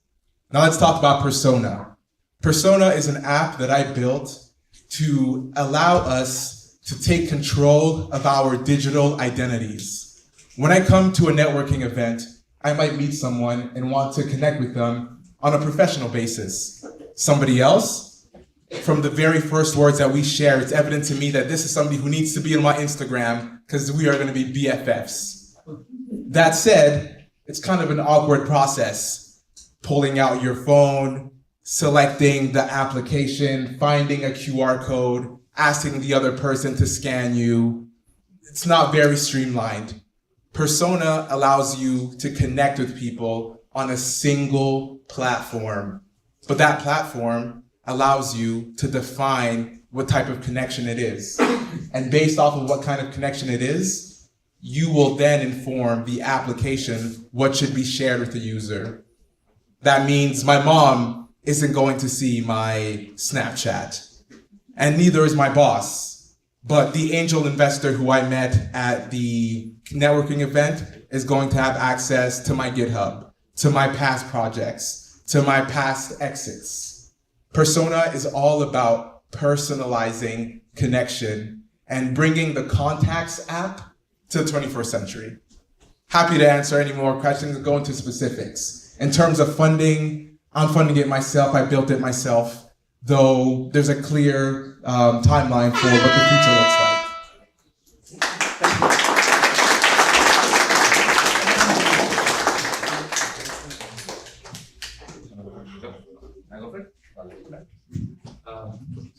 As a use case, that is a fantastic pitch. I love it. I want it on my phone right now. You did need a tiny bit of time for the ask, right? If the ask is to download it, that's great. If the ask is to, right? Even if you say it's self-funded, everything's self-funded when it starts, right? But yeah, it's working right now. I just need this much for this purpose, right? Yes. And, other than that, it's great. Hello. Yeah, I really enjoy the pitch is very good, the scenario, the conditions is good. What is the business model? How you are going to make money?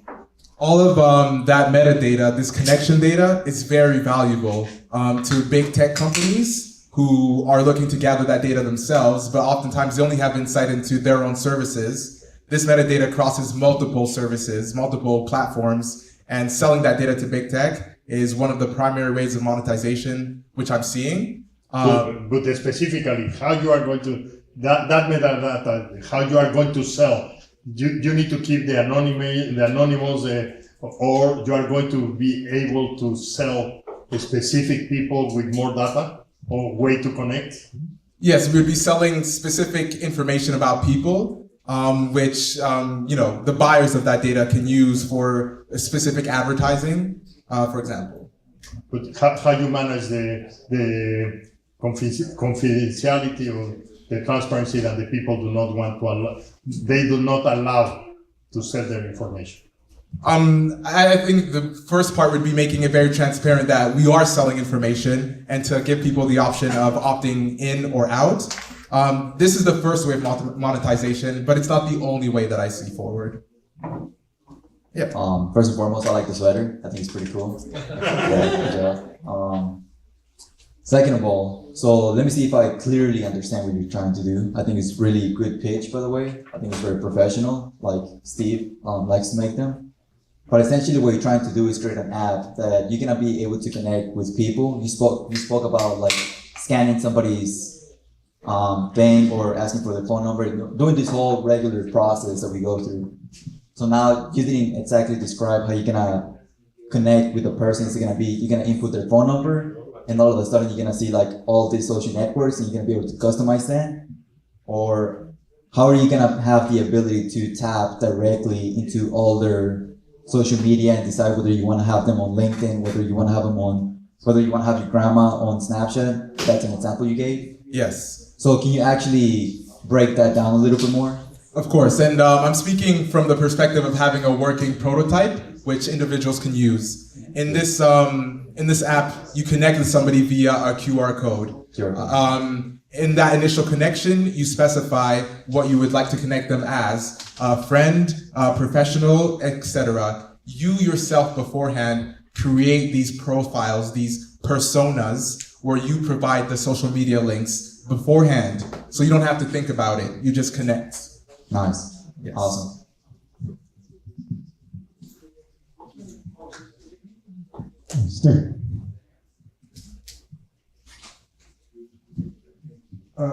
Sorry, what's your first name again? I'm Jordy. Jordy, Yes. I'm Steve. I wanted to say your stage presence, your voice, and your gestures are really good. Appreciate it. Appreciate it. Okay. As a comment, if you're going to sell your product in this fashion and then sell the data, then from an investor point of view, you're presenting the investors a problem, a serious problem. Do you know what that problem is? No, talk to me. Okay, the problem is that the real value is not going to happen. You're not going to have enough data to sell until you have millions of people. Because you're not charging your users. Now, you guys, this is a problem for investors. This used to sell really well, but it doesn't sell well now. It can sell, but it's a problem. And let me explain why. Your product is not going to work and make money for you until there's like millions of users, right? That's right. That means you're saying to the investors, I'm going to want millions of dollars of your money during this crummy investor environment where things are much harder than they were 12 months ago, way harder. There's less money and the bar is much higher. And so you're saying, please give me millions of dollars. I swear, I promise that we'll be able to sell the data. But they're not going to know until you have enough customers. Yes. Compared to if you just charged me $7 a month, then you know because you're getting revenue. You see the difference? Yes, the freemium model is definitely an alternative to the selling data approach that I pitched in the beginning. Yeah, that's definitely something which I am considering. Yeah. I want you to understand, since I've been coaching and doing these programs and accelerators for years, this has been pitched so many times that build the market model, and the investors go great, and they just sit back and wait, and they're going to see who else is going to go first. And these concepts die all the time. Now, you probably don't know they die all the time, but I do because I've already seen these things literally hundreds of times. So it's not that attractive to investors. They'll just wait for somebody else to invest in you. If you sell something, that's what people want, because then you can tell right away. So if you make the value, think about who has the value. Anybody that's in business that really has this problem, if it's really worth it, I'll pay. Because I go to networking things or like a conference, we're always scanning. So if you made that simple, that's worth money to somebody, especially a lot of business people. You get my point? Thank you for that perspective. I agree. Totally different story for investors. You guys, listen, you got to sweet talk this thing, man. You got to make it easy. Easy. Okay? All this stuff in our brain that works out logically, we go, yeah, then this goes, yeah, then they get, yeah, I can see it. The fact that you can see it has exactly zero connection to reality. The reason why I say this so definitively is because I told you already I've been in sales all my career. So I'm the guy that has taken the message from the home office to the field for the last 30 years. And you would not believe how much bullshit that I've been fed, that I got to go out and I go out to the field and I go, oh, customers think this is ridiculous. They don't see the value. And I come back and go, ain't flying. So, this is why I'm telling you. Make sense? It does. Thank you. So figure out how to make it something that I want to give you money. I want to give, so I want this. Make it so I want it. So I'll pay you. Because investors, if they see that you have revenue right off the bat, that's a different story. Investors do not want to take a risk with you. They don't. They want to see your rocket, light the engine. They want to see the fire coming off the rocket at the bottom, and they want to see it going up. And going up means getting customers giving you money. And when they see that, they go, oh, there really is a problem. Wow, I'd like to jump in. I'll give him some rocket fuel so I can make some money. So they do not want to take a big fat risk with you. It's already a big fat risk. They want to see customers and money. Steve, do you want to get into competition with our brilliant pitcher? Repeat him? Do you want to repeat him? Okay, go on. I don't think you need that, but there's always space for improvement. Okay, all right. So what's the name of the product? Persona. Persona. Oh, that's a great name. Well, folks, another conference, another networking event. It's the story of my life. How about you? We're all here in business. We're all meeting. And how many times do we pull out our app and we go through looking for stuff, finding the right app, scanning each other, sitting around, gotta get moving, pain in the butt. So my friend, what's my friend's name again? Steve. No, the other guy. Jody. Jody. So there he is, Jody. So Jordy solved this problem. Jordy figured out how to put one button on all of our apps. When we're at the networking, we just click the button and all the contact information is handled. Boom, lickety-split, done. Is that close enough? Wow. You know what it does for my networking and my business and my tech conferences? 100 times easier, because now I just walk up and go, shall we connect? Yeah, click, click, click, click, click, click. It's easy. Now, he came up to charge me. I was ready to pay him $19, $20, $29 a month. He told me it's $8.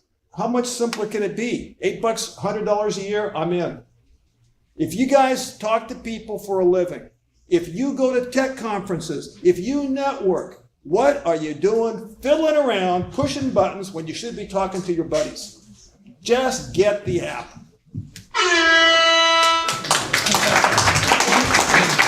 Steve, it's just impossible to beat you. Come on. What you doing? You're destroying startups. Okay, so next, agent staff.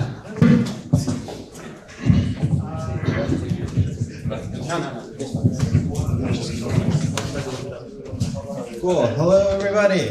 My name is Aaron Rosen. I'm going to pitch you what agent stat is. Agent stat, the problem we aim to solve is picking a real estate agent with certainty is impossible.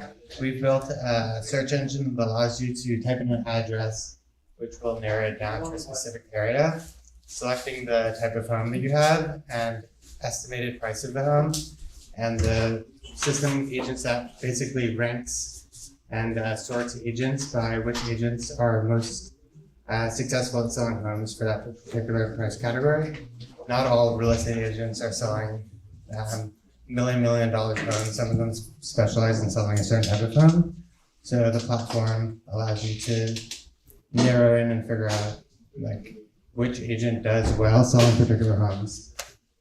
Real estate agents can use this to basically convince people that they're a good agent in listing presentations, and it shows the success rate of an agent. Most homeowners, when they're selling their homes, they want to make sure that the home sale is successful. The system is a no-brainer. If you're going to sell your home and you need to pick a real estate agent, there would be no reason why you wouldn't use this. It's very compelling to home sellers. Part of our strategy is calling people on the phone who are trying to sell their homes themselves. We ask them if they're going to sell their home today, do they know who they would work with? They type it into the website. We can always show them an agent who can score higher than someone that they know.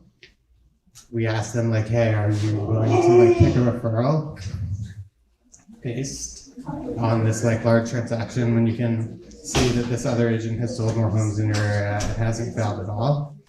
We have this program called Agents at Premium where we basically have some AI tools for real estate agents.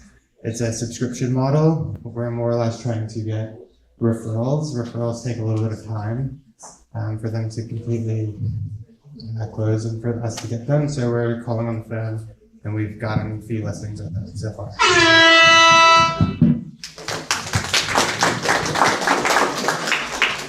Okay, get closer to the mic. All right, yeah, I don't use the mic that much. There you go. Thank you. The product is the product seems sound. I would market it in a different way a little bit. I also didn't get an ask, right? What do you need and what are you prepared to offer? A little bit of the numbers. Always know your numbers, and yeah, yeah.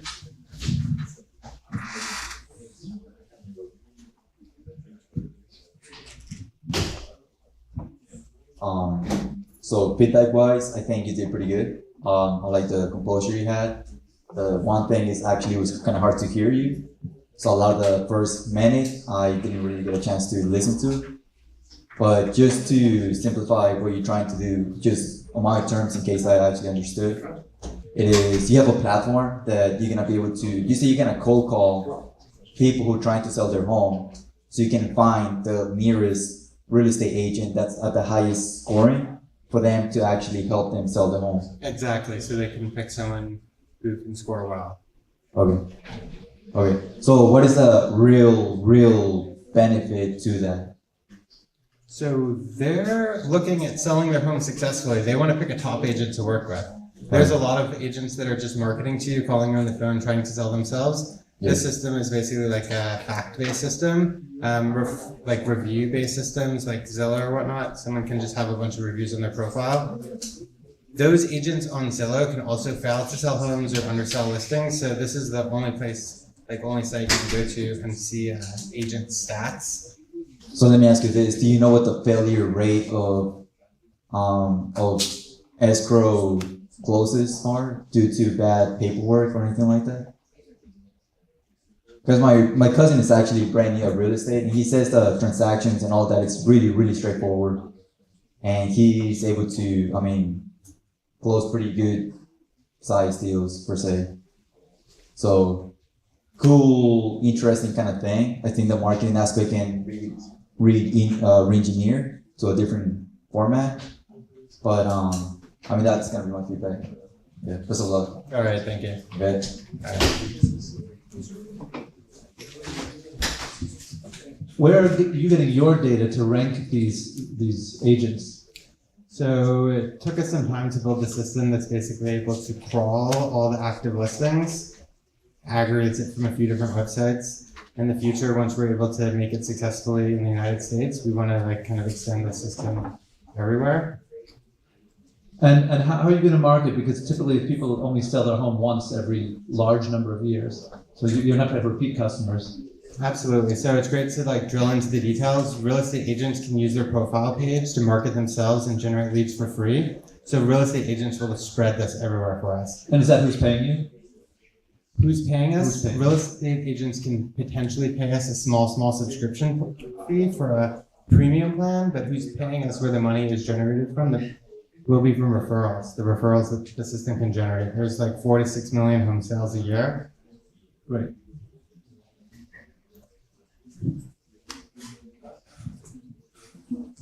Okay, so is the gist of this is you're a ranking system of real estate agents, is that correct? For a particular home and price point. Yeah, okay. So basically your customer who has a need is the homeowner who wants to sell their house. Is that right? Correct. Okay, got it. A couple things. I also missed the beginning of your presentation because your voice is naturally. Yeah, I'm sorry, I haven't been using the microphone. Like, it's good to get comfortable with it. Like, I could do it much better now. Yeah, okay. And another thing is you got to think about, I know you're changing gears. What's your normal day job? So I'm a software engineer. Okay. I'm working on doing the sales component of it, but mostly technical. I want to be excellent. Okay, so here's the deal. I get you. So your whole life you've been sitting at the desk coding, and now you have this new task. You got to come up and talk to people because you're the head of this thing. So you're gonna. I would recommend just to keep doing what you're doing, practicing just like this, and then get used to putting your voice a little louder when you're emphasizing things, and just add some. Absolutely, take up a lot of space. I agree. Take up some space. Really get it all. And let your voice inflection do more. Okay, because I missed the first half. That's why I asked the clarifying question. Okay, now back to your product. Who's paying who each month? Who pays who? Real estate agents generate income and they generate leads. Who pays you money? So it comes from escrow. So there's a referral agreement that gets generated. The real estate agent has to sign a referral agreement saying that they'll agree to like basically give up a quarter of their commission. A quarter? A quarter of their commission. 1/4? 1/4, yeah. For what? 1/4 for a listing lead. We ran a test pilot in Seattle. Okay, wait a second. You've lost me. Okay. So I sold real estate to go through college, so I've been through all this. So my question is, during the month, when I ask you who pays you, you're saying, you're really saying you're selling referrals. But what referral? Who's referring? We're able to get in touch with home sellers. Okay. We're able to bring them to the website and convince them to use. Are you saying, so you're really selling your product to home sellers and you're not charging them, but if one of them comes back and says, I'm selling the house, you want them to tell that to you so you can sell the lead. Is that correct? Exactly. They need to go through the website. Okay. Or so we need to be able to get it on let the me phone. ask the audience, did you guys understand that from his pitch? That he's given this to the audience? Okay, so most of the time, I've done this with thousands of startup founders, so that's why I'm used to this, and that's why I asked you. So nobody knew how your program worked. So this is really important. So really what you're doing is you're going out to the world and you're saying, here's my app. If you own a home, you want to see this because we can tell you who's a good agent. And you want them to say, oh, this is fun. Because when they get interested, and I'd like more information about selling my house, you get the lead, and then you put this for sale to the real estate agents. Okay, how much is that for? How much is the referral? 25% of what the agent is going to be able Do you to get on the think commission. do you think some agent's going to pay you that much? All agents will take this deal. All? 99% of real estate agents will definitely take this deal. To generate a listing lead, let's say yes right away. Okay. The second question is to go up and actually ask them and say, this is $1 million house, it's a $60,000 commish, it's $30,000 on the seller side, and I want 25% of that. Will you give me 25% of that for this? We were able to get more than 25. Are you already doing it? We're already doing it. We've already gotten more than 25 real estate agents to sign an agreement. How much revenue so far? So far, it's generated close to like $7,500 Granted, it takes a long time for these leads to convert. And Yeah, I got you. That's okay. How much do you get out of the 25%? What's your fee for your company? So the company so far, this like little idea, we have some other programs, but this one that we spent a good amount of time on it, like so far $7,500. Okay. In something that can scale quite far. Okay, I got you. Let me give you, that's great. Now I'm going to give you a compliment, and I'm also going to hit the buzzer. Hit the buzzer. Okay, the reason why you got the buzzer is this. What's your first name? Aaron. Aaron? Yep. Aaron, the reason why you get the buzzer is this. You made a serious error that if you were in my accelerator, I would give you a big fat fine of $2,000. You want to know what the error is? I mean, I can't say it for certainty. This is going to sit. No. The error is this. You have traction. You have customers. Did anybody know that he had customers in traction? No, he never said it. Are you guys, you're all the investors tonight, right? Is traction important to you, yes or no? Is traction important to you, yes or no? Yes. Come on! Is it important? Yes. They want to know. So you had traction, and you didn't tell the people that you have traction. You guys see why we have to give him a big fat ticket? So, Aaron. I mean, I want to get you excited that this is like a groundbreaking system that will change how people are going to pay. Aaron, watch. I'm going to help you because you're a software guy. Ladies and gentlemen, good news. Say it. Good news. No. Great news. You can pick with absolute certainty your real estate agent confidently. Now, Aaron, say this. Ladies and gentlemen, here's the good news. We have, say it.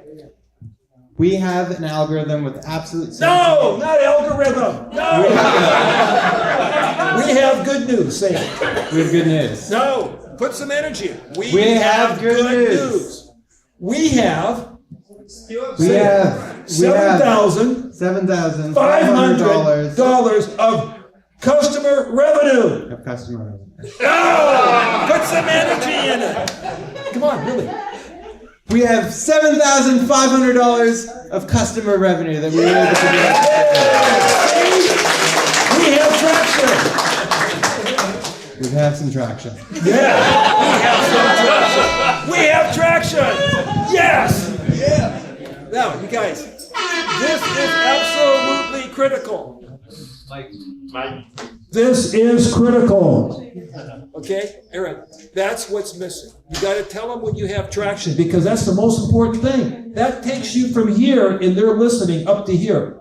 Because most of the time, the people are in an idea phase and they don't have anything. You already have real estate agents. How many agents have signed up?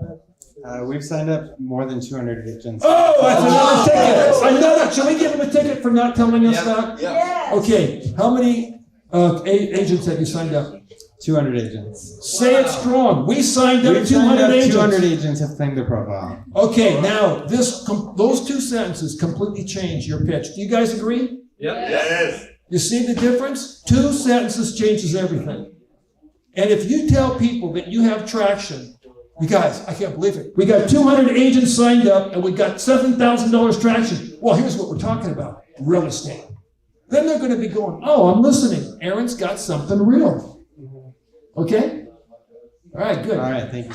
You're welcome.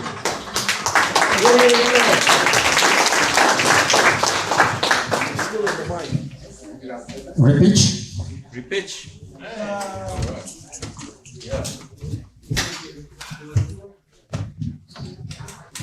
Hi everybody, I am Aaron from Agent Stat, and does anybody play fantasy football, fantasy baseball? This is essentially a baseball card for real estate agents. You win at fantasy football, how about winning at the most important transaction of your life, selling your house? We have a platform with 200 paying customers, 7,500 current revenue, but with a potential 20 billion revenue in a $270 billion addressable market in the United States alone. We are setting up a rating system and a series of stats for real estate agents so that customers can find the best real estate agent possible. We are charging the real estate agents a quarter of their commission, which is currently 6%. typical on a sale of a house. So we're keeping a quarter of that, and that provides us with that potential $20 billion dollar revenue. This is going to go to the moon. I don't know. They didn't put a timer on me, so that's probably 2 minutes. But yeah, that's what we do. Well, we're looking for X at X valuation. Please. Excellent. Excellent. Okay, now we have our 10th contender, Anna. Amento. That's the name of the company.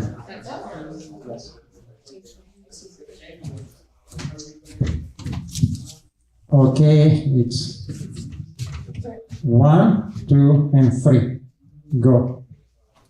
Hey, I have some fun facts for you. Around 10,000 boomers are turning 65 every day.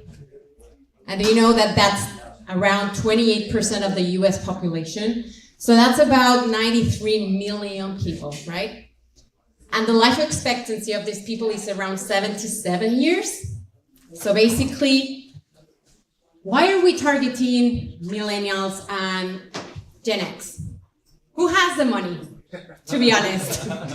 The ones that have worked for it, for their whole lives. And now is their time for them to enjoy this money. So the lack of resources and planning beyond the financial planning often leads to physical problems, mental problems, and other sort of problems in this generation, which affects all the aspects of their lives. In Amento, we value and acknowledge the benefit that this population brings to society. Amento is a marketplace that connects retirees and pre-retirees people to retirement professionals. So we are a commission-based marketplace and with a monthly subscription model that aim to provide an affordable and accessible guidance for these persons, bringing them the best resources for them to live to their fullest in this end of their best years of their life. Thank you.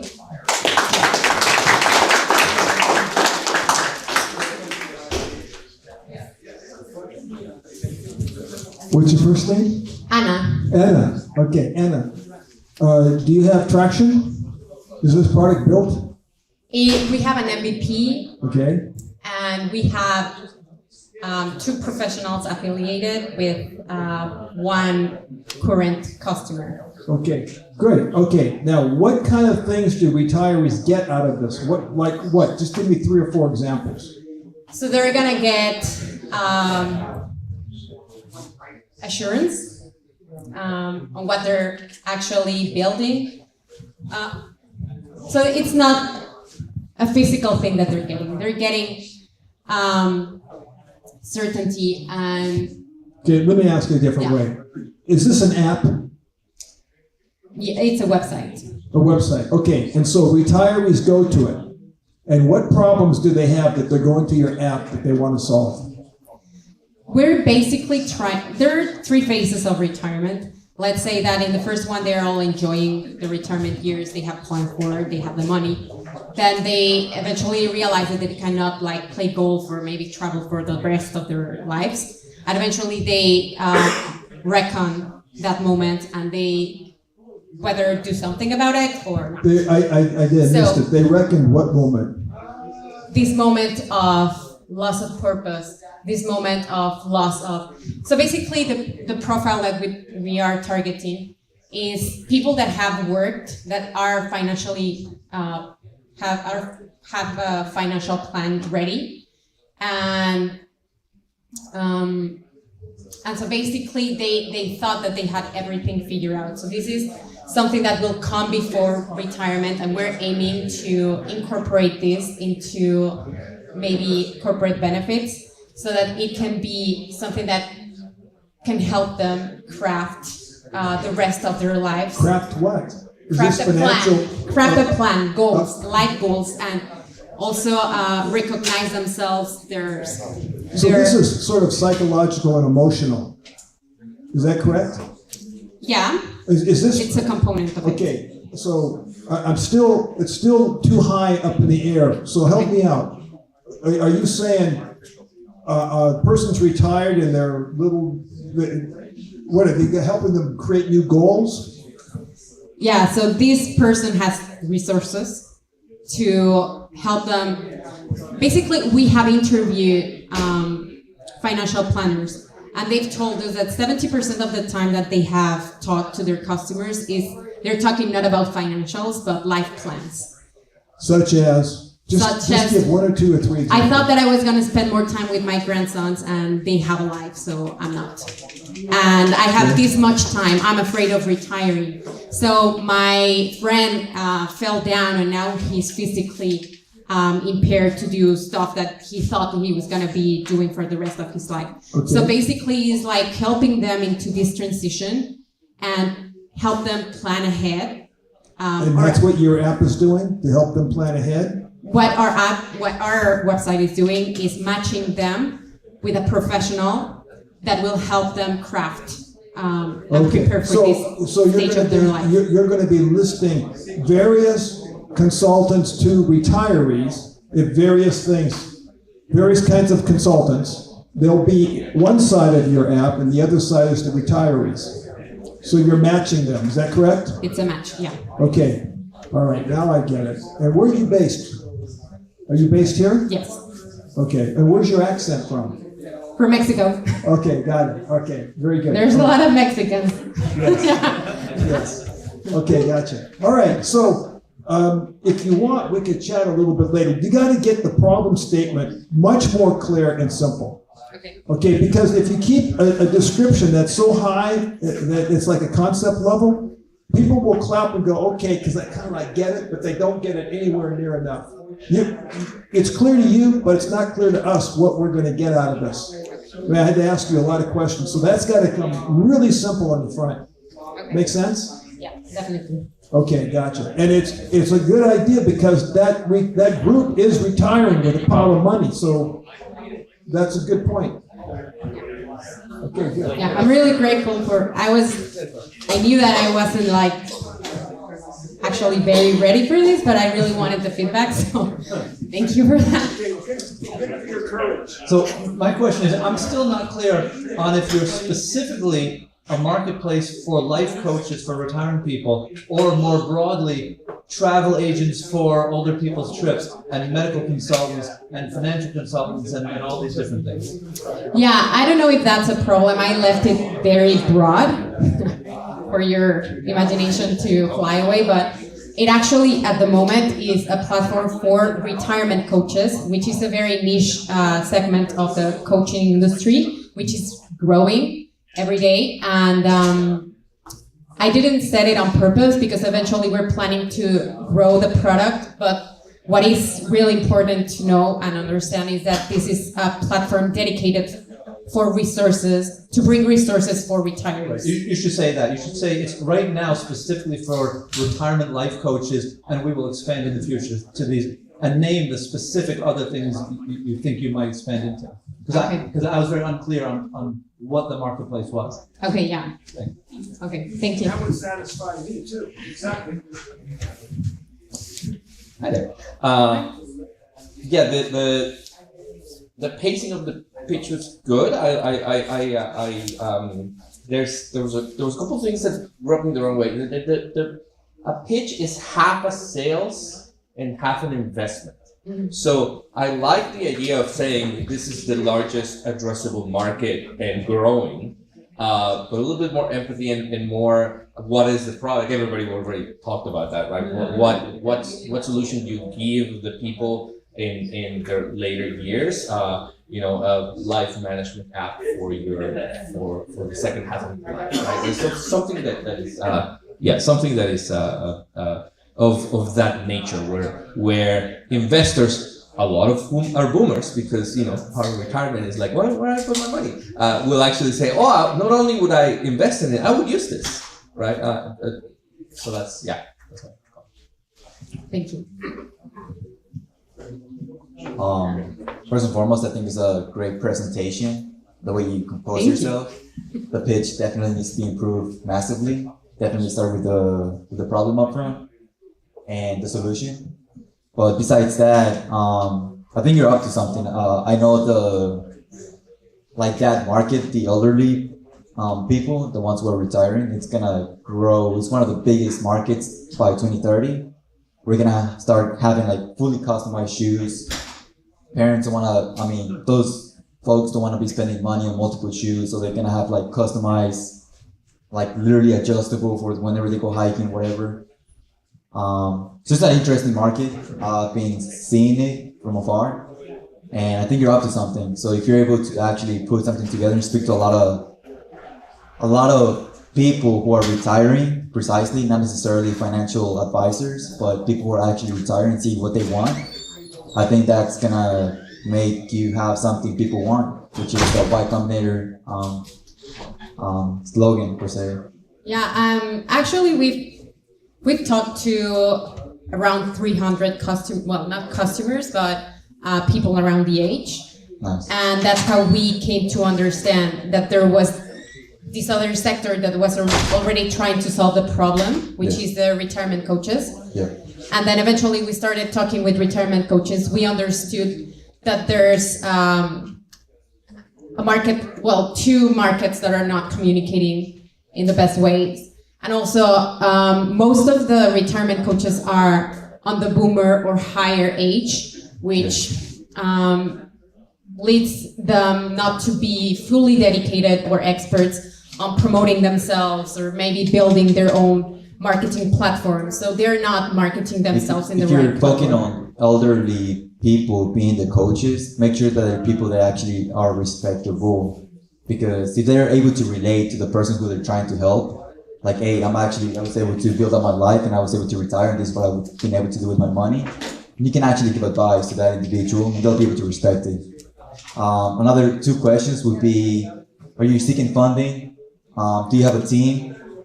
And how are you developing the platform? Because this is a platform that I believe you can actually get it done on WordPress. So if you don't have a legitimate platform, you can actually just create an MVP in WordPress. Can you just answer that? Yeah, so I have a co-founder. And I don't remember the second question, but yeah, we're actually building a very simple MVP, and eventually when we raise money, we plan to do like a very robust website, which will bring them coaches, analytics, and also like a journey map for the retirees and more tools for them to really make accountable of their journey.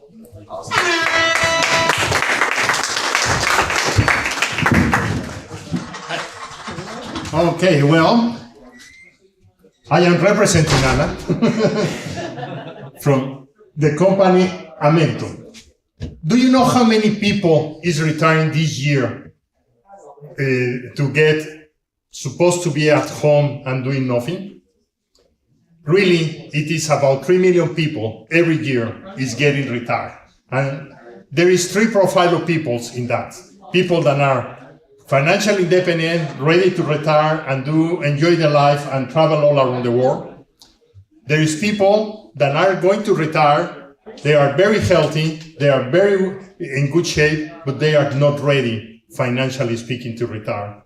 And a third group that has a lot of problems personally, healthy, and things like that are going to be working. I am targeting to the middle one. The group of people that are very healthy is people that has some resources, but not necessarily has all the resources to be retired. The lifespan is growing, and these people is going to be living forever. How you can work with them? We are seeking to build the best teams of people and create the best experience for these people to help to have a wonderful life.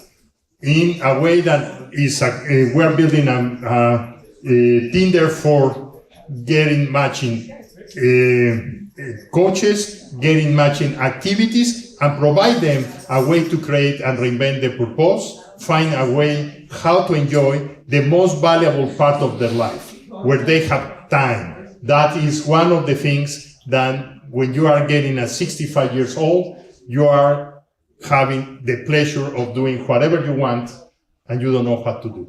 That is the goal of Amento. We are seeking for an investment, how to reach that people that are looking how to have a better part of their life, living in a well fashion, and that people could be a solution for the future generations because they have knowledge, they have experience, and they have a way how to transform the millennials and the younger people, giving their knowledge and bringing into a very powerful way of life. I invite you to get together with us, invest in our approach. We're going to do crowdfunding a way to help these people and create a lot of activities to generate opportunities for the younger people to learn and for the older people to keep happy and doing everything right in their own life. I hope to see you there. My asking is very easy. Help us to get these people together.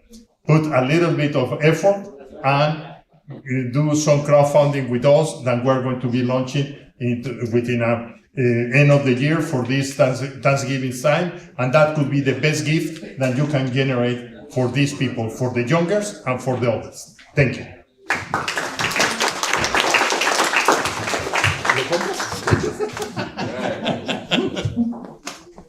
That was longer than 2 minutes. Okay, so now that's conclude that event. However, we still have 2 things to do. First is up to us judges. We go to that room, we sit there, we redistribute amongst that 10 startup $500,000, which is not dollars, but just like NFTs. No. That's about judges. Judges going to be doing 500,000. However, each of you have $100,000 in your pocket. I'm giving it to you right now. So you take that money, figuratively speaking, and you go to John. He's sitting right there. Look at him. And he's got a computer. And he put your investments into his spreadsheet. And you got 2 choices. You can choose only 2 startups here and assign to each of them. Like 70,000 to this one, 30,000 to that one. Or 50 to that one, 50 to that one. But not to 3. Please don't do that. Or you can assign $100,000 to one startup. Then what happens? Arithmetics. He put together numbers and then we will see who got additional money to up to 500,000. Of course, if you don't want to use that unique opportunity to spend money, don't do that. Okay. Thank you so much. Give you back to you. Yeah, they give it back to me, of course, yes. So, we start right now. Can you put 10 minutes on there? Please help us. Yeah.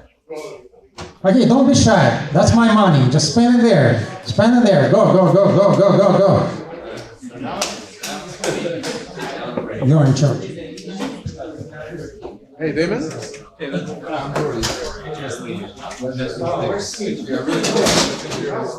very like I'm using myself and AI.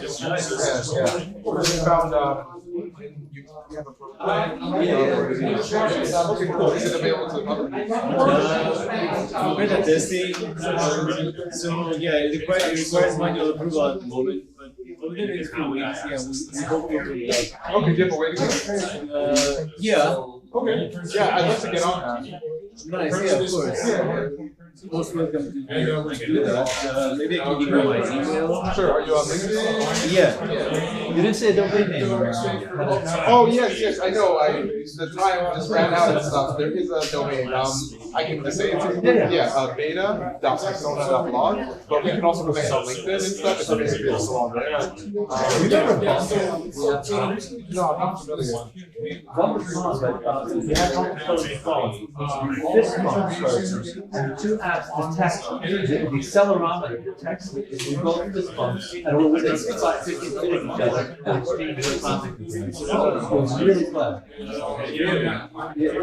No QR codes, nothing. Just it's pretty cool. Yeah. This helps you disappear. Yeah. So like, Just pay it away. yeah. Is there like And both people need software, right? So yeah, like these people are really good. It's very clever. I think it was around that maybe. Now that those people have it was a long time. that general magic. Yeah, very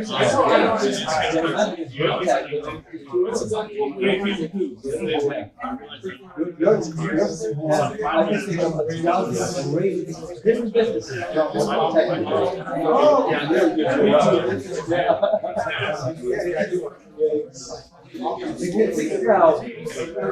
I know some artists will not like this. All right, folks, we still have about 8 minutes. If anybody wants to spend Svet's money, come on over to the Happy Planet Wall.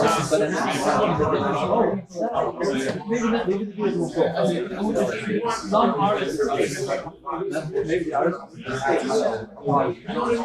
they might be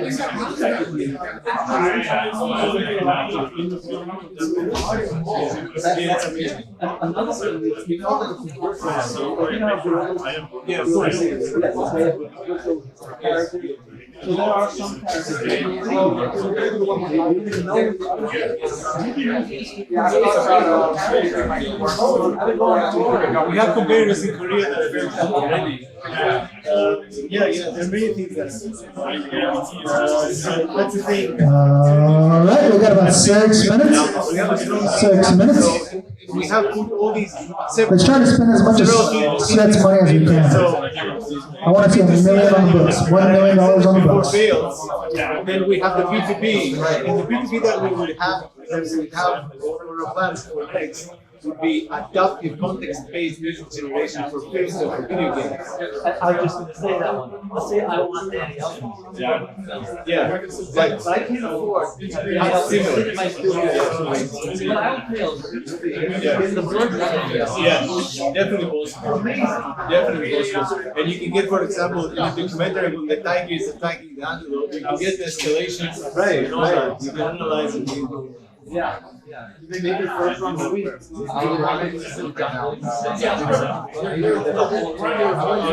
MVP that's how it's building. I met some people in New York that were building a small version, like 20 minutes to showcase people, and they would definitely use it.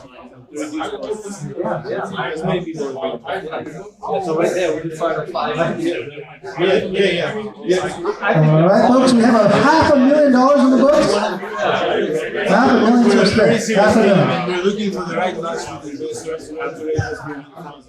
I don't know if you know anyone who much appreciate it. I was actually looking to Grimes. Oh, yeah. Yeah, she actually, without me knowing, Let's try to get 5 more people. 5 more people. the same way for the future of music. And I watched an interview with Lex Friedman, and I go, that's exactly what we're building. Oh, yeah, I know. And I went she wants to happen. You have to have it. Yeah, we definitely do have things. Like my AI guy is brilliant. We can definitely do it. I think that this would be perfect. Like finding artists that 5 minutes remaining. and they already have some minutes money. remaining. So what is 300,000? And by the way, we already have 100,000 for Microsoft because we're on the 4th stage of their startup program. So for Crossing Points, and we have 100,000 from NVIDIA that has also reviewed what we're doing.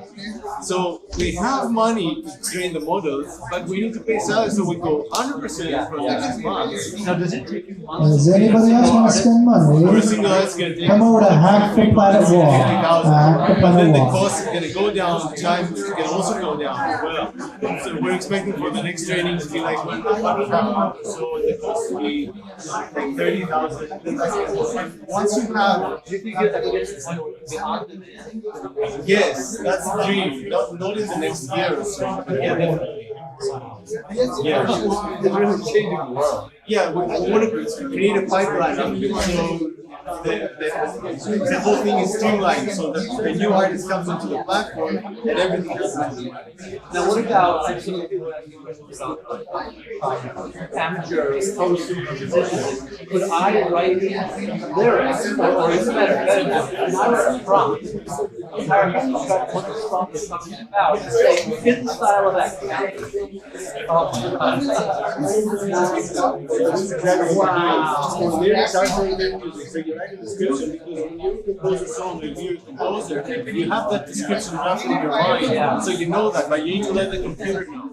Because we don't have a chip that is ingrained yet. Right. But yeah, this is going to give you a lot of insight. It's going to make the result a lot more precise. So you're going to have a personalized. 3 minutes left. 3 minutes Each left. person, they have, I don't know. We have 600K in the books.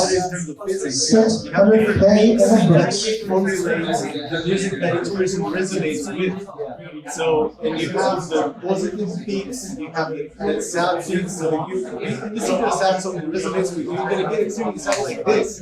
Another person is going to listen to it, but he has different peaks. Some person is going to get that sound. So eventually, another very exciting future is that we gain insight into health.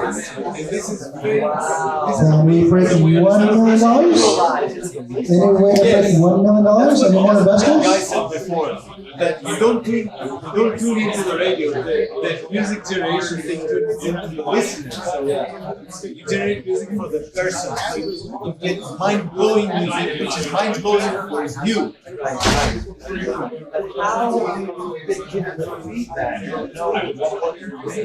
So it depends to which extent you allow to have access, for example, your personal files. If you grant access to your notes, I have extensive notes that I make diaries or whatever. So if he has access to that, he knows how I think. So you will get there. Another way would be rating. If you're rating your music, like particularly yeah, because they also present the drumming that's several songs. Maybe you can allow ratings in the time of the song, so you can rate it very high at that particular. And it's AI, so we get very specific. Exactly. This guy likes minor chords and how the whistle in the platform. Exactly. And it's not like music theory, because with music theory and math we have been using them now to analyze music. These are broad tools, and that's why we have this term which says that in Greek we call it pidikia, like allowance for the poet. Like they are allowed to make mistakes. 1 minute. 1 minute. They do make sense for us, but they're not allowed within the rules of music. Now AI gets a lot more details, and it can also make these mistakes because they drain the model that you generate. So it's a lot more detailed. So we're really super excited about this. So we know how to do this. I think like 300,000 with all we have is not much. All right, last call. It's not. I can't. Like, I have an extensive list of the people that I have met. I slept at the house of the lead engineer of the Tesla board. He's my friend. You know Yeah, no, he told me like I see Grants every day. She comes over at work with the kids, and I go, I couldn't because we're not very close at that point. Maybe I will ask him. I just met him like 2 weeks ago, but he's also into music and Okay, all that. if Grimes said she's thinking about it, I sent her a message on SoundCloud. She's never gonna read you it. can take a chance. How? Here's how. You train it to do a rhyme. I downloaded actually. All right. Nick has officially closed his wallet. When you're with your friend and Grimes is coming in, you play the song and you go, my AI can do this. Yeah. And maybe you should get that, or maybe you should go, Yeah, exactly. We have the same thoughts. Yeah. Oh man. So this tonight's contest, if I was one of the judges spend money, I'd spread it out equally so that it's like to give people like this. If it was my real money, 100%. 100%. I don't know, maybe I can do something with the feedback that you guys give me. Like I can say that Well, one thing I would say is there's so many great ideas where you should just pick one, stick to that one idea, and sell it as a business. Yeah, B2C like that. Yeah, don't sell the tech, sell the business. Yeah, B2C, and if it doesn't take off, then you know, change the business model. 15% before, because the package stays the same. Everything that generates is the same. You only have access to your API to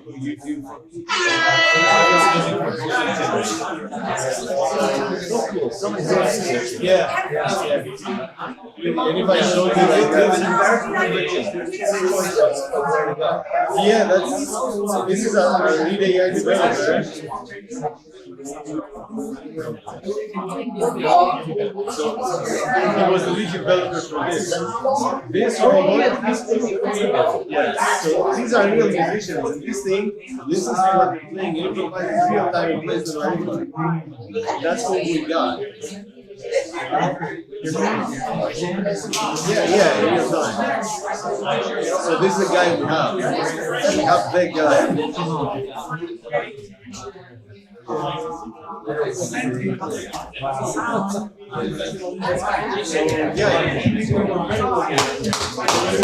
Okay. Did you got the numbers? Good. So you will announce your part. Did you make your mathematics there? I did the mathematics. Excellent. Yes, excellent. Okay. So, people, I got the money. Money here. Money. Who wants money? Money. Come on. Okay, now, number 4. Prikshit Sharma, Game of Life. Game of Life. You have $7,000. Yes, yours is $7,000. Worse on NFTs. We buying $7,000 of your NFTs. You see what I'm saying? It's not bad. Next is agents.com. Agent, where's agent? Agent, you are number 9 and you got $25,000. $25,000 go to agent. Round of applause to agent is $25,000. It's a Tesla. Tesla goes to agent. Okay, next. Next is James. James, you got a Tesla. $25,000. $25,000 case. Come to James. Next is Noah. Coinable. Where's Coinable? It's gone. Come on. Coinable. Give us Coinable. Okay. Coinable. Is there Coinable? Yes. Coinable. He doesn't want money, he wants beer. That's good. Beer better than anything else. Yes. You got $32,500 in NFTs. Yes. No, it's not. But it will be, my friend. You are on your way. Yes. Excellent. So next is number 8. Oh, sorry. You have to be but anyway. Number 8, Jordi, Persona, you got $30,000 for Persona. You can do better. Okay. And now we got 3 winners. So first is custom lead. Alex, are you here? Yes. $52,400. Almost half of someone's net worth. So next one is number 10. Anna, you come last, but you came first. Everyone love your market. So from that market, we have $75,000. $75,000 goes to you. Yes. So you need to give me your address and the NFT goes to you, but it's funny money. It's only the price of our recognition, but it's still $75,000 funny dollars. So number 6, the winner, I want to have a winner right here. Where's the winner? Number 6, Diamond. Yes. Yeah, here we go. Wealthy guy. So, how much do you think you have? Yeah.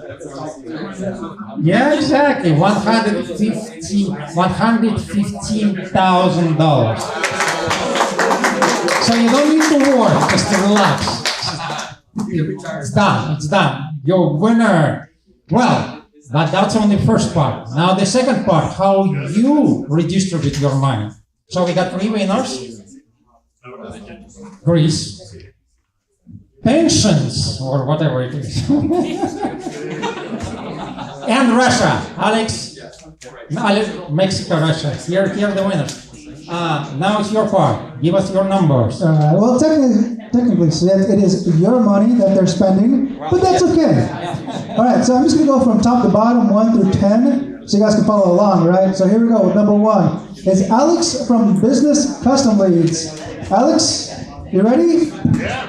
$90,000. Then we have number 2. Noah with Coinable. 0. Number 3, Anthony from WellScore. $80,000. And let me reiterate before I continue is that every person that came up had $100,000. Had $100,000 and they can distribute it up to 2 people maximum. If they wanted to, they can invest $100,000 into their best, pitch. Okay, so continuing on. Number 4, Prashik Sharma, Game of Life. 0. Jason from TV Feeder. 110,000. Number 6, Damon from Amuse.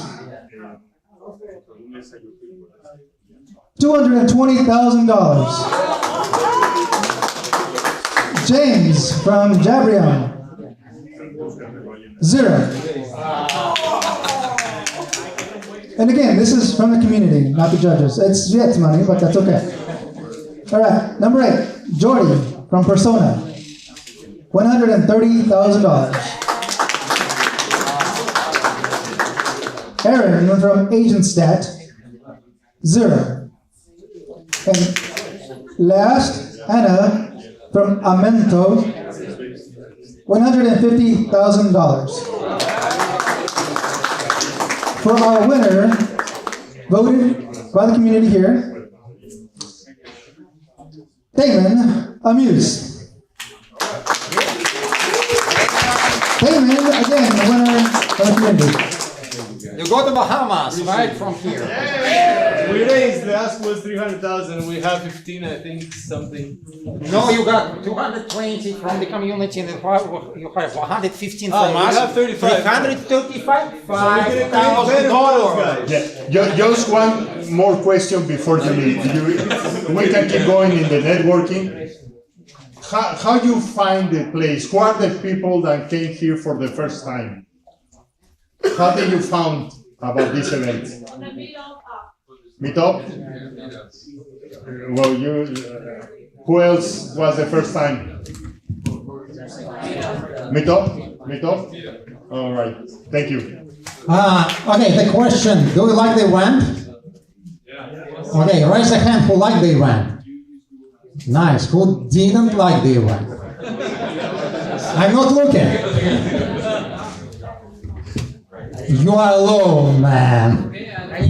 So, we intend, that's our second event. We don't really know what we're doing. We're just going from the ear. So, we're going to be trying to be better. I don't know, it's time management or whatever, but all suggestions is welcome. Again, the winners or who got their funny money, just send your Ethereum address to, so we were going to be sending email to you. You respond to your Ethereum address. That's how you get your NFTs. Just the price. Thank you so much. Next time, probably in 3 weeks, maybe in 4, we're going to be back. Hey guys, any of you presenters that want to get some help on your pitch, I'll be right here if you want to talk. So I do these webinars every week on how to pitch. So you're welcome to join. So if you want some help, come over and talk to me. One last thing. One last thing. One last thing before you guys go. If you guys want to be part of a group photo on the wall in the back of the tiger. Tiger, let's take a group photo of this amazing event. If you guys want to be a part of this iconic event, photo. It's a big photo. We do it all the time. Lots of people there. It's a good promotional product. I'll meet you guys in the back.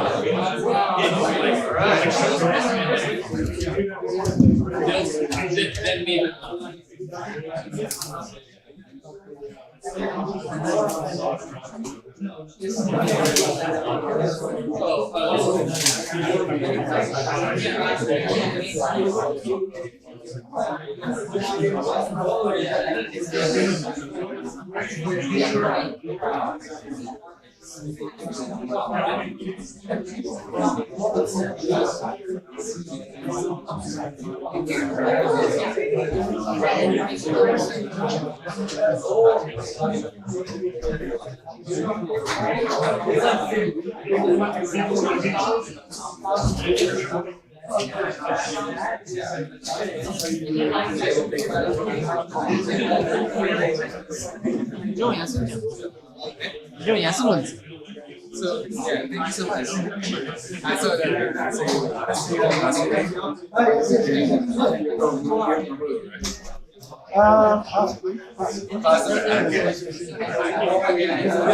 What about you guys? You guys you're more Yeah, we can work it. That's fine. So can I take photo? Yeah, absolutely. So, come on. Let's go on stage. You want to get in here? It's fine. Okay. Right, 3, 2, 1. Let me get my camera. I'll take a photo.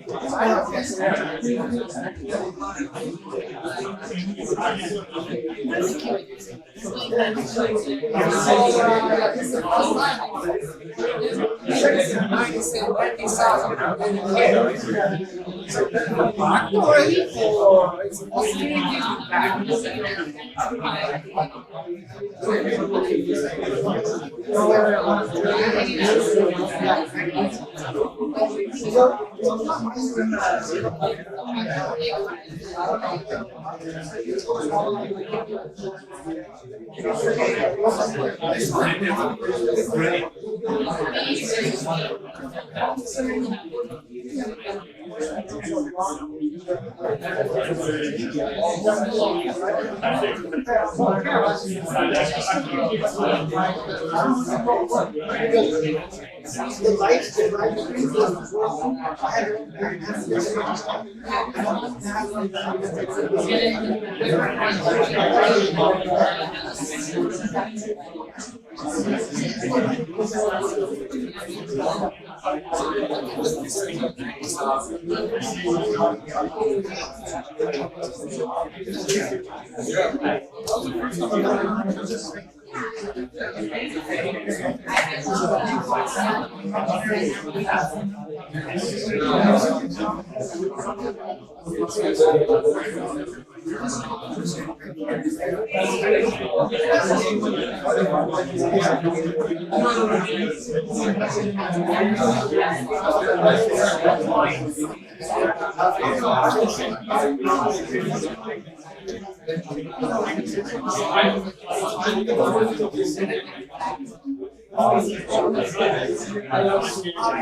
Everyone, take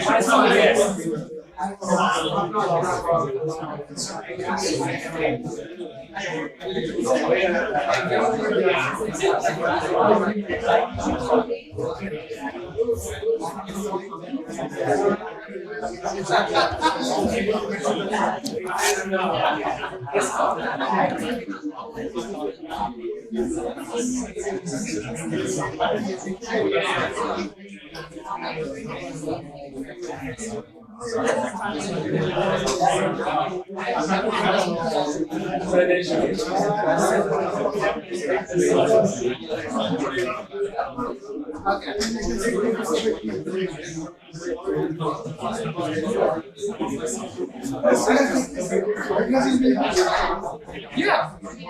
Jen, can you get the picture? Yeah. Oh man, I need somebody to take a photo.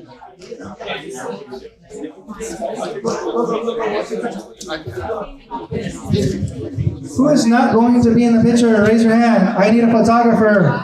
And you're going to be a photographer, please. Wait, but aren't you a judge? You have to be in the picture. Yes. Who's okay. Thank you. I don't know how you can do it, bro, but because there's so much stuff in the way. Maybe you can just he has this stuff all taped up right here. All right, go ahead and line up in the back. Line up in the back. We're going to start taking photos. No,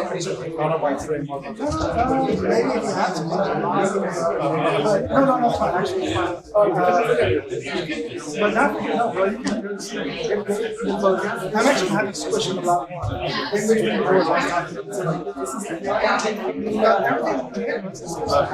not asking you to get between questions. We actually have a lot of people today, but we need to squeeze in between the restroom doors. So we can make 5 rows, possibly, in between the men and women restroom doors.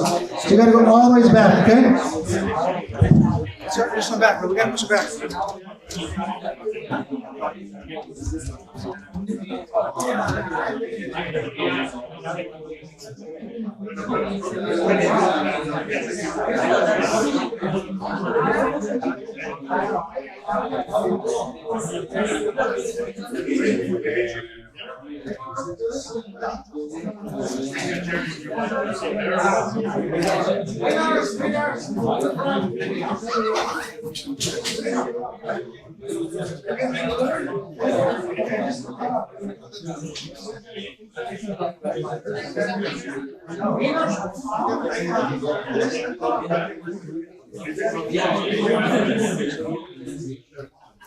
Peanuts on the front. Damn. That's your place. On the front.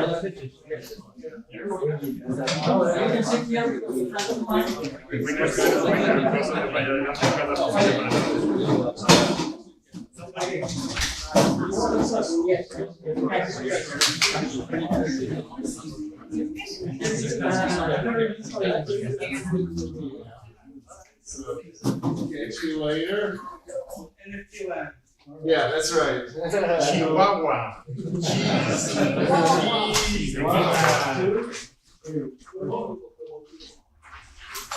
Do it again. Come on.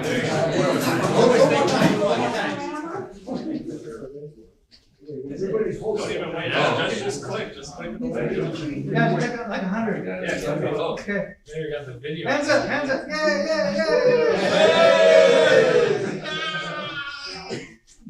I guess you guys are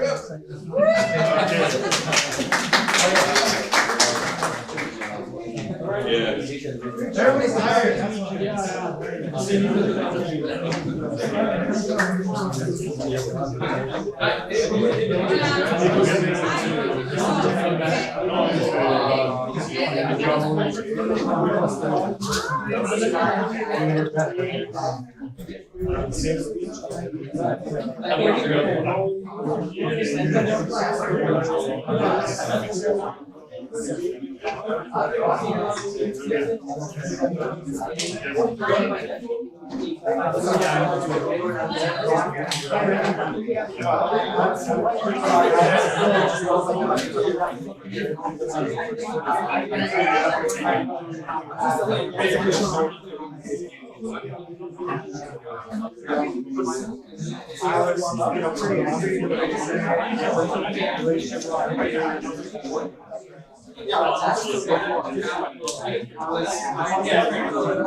Oh, okay.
So you're looking through images to figure out what order and then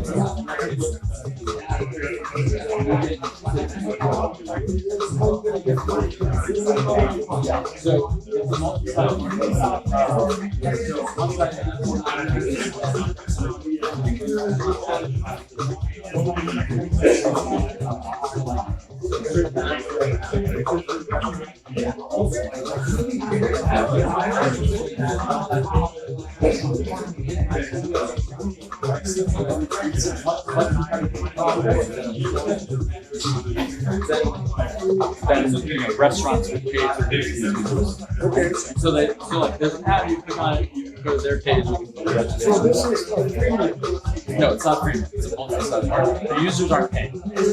So there's users, people who. So it's free for the users. Free for the users and the advertisers pay. Yeah. And the restaurants pay. The restaurants pay. The restaurants are buying ads to reach these users.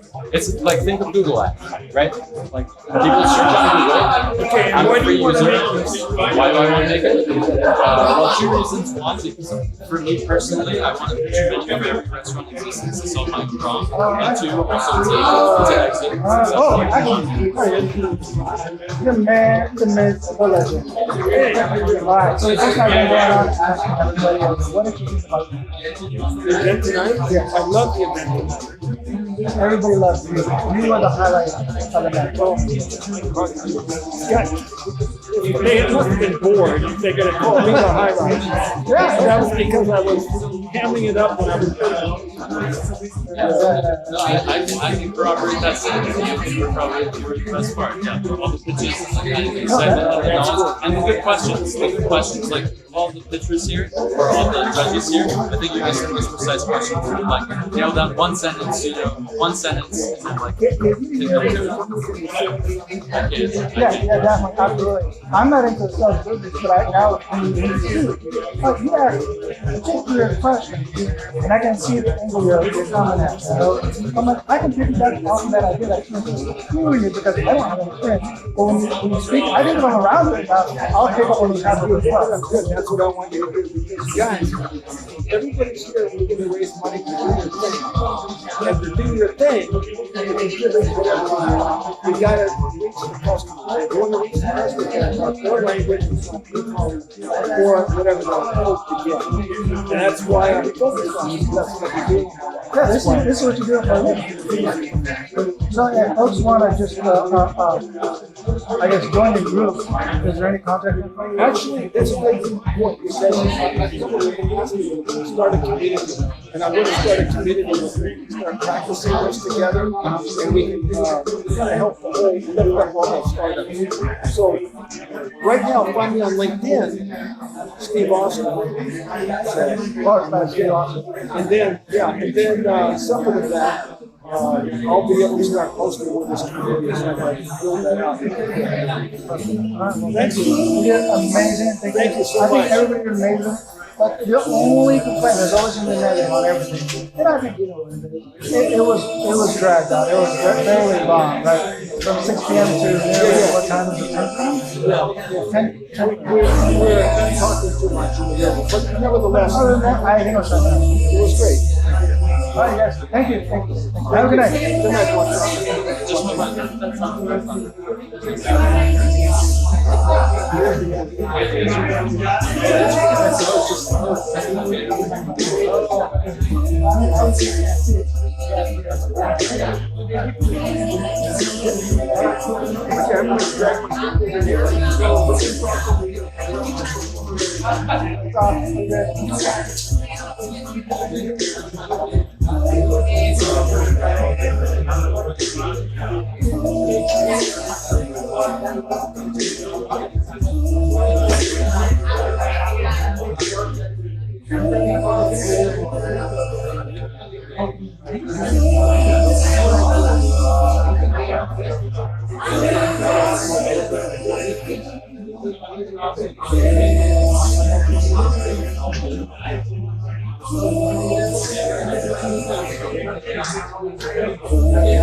Especially if you get very because you can actually flash on you get straight to device.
Three gigantic king size, 5-foot sizes room with views. However, it is a Berlin doors and a glass room and on the office where white lab coat and 4 different colored pens.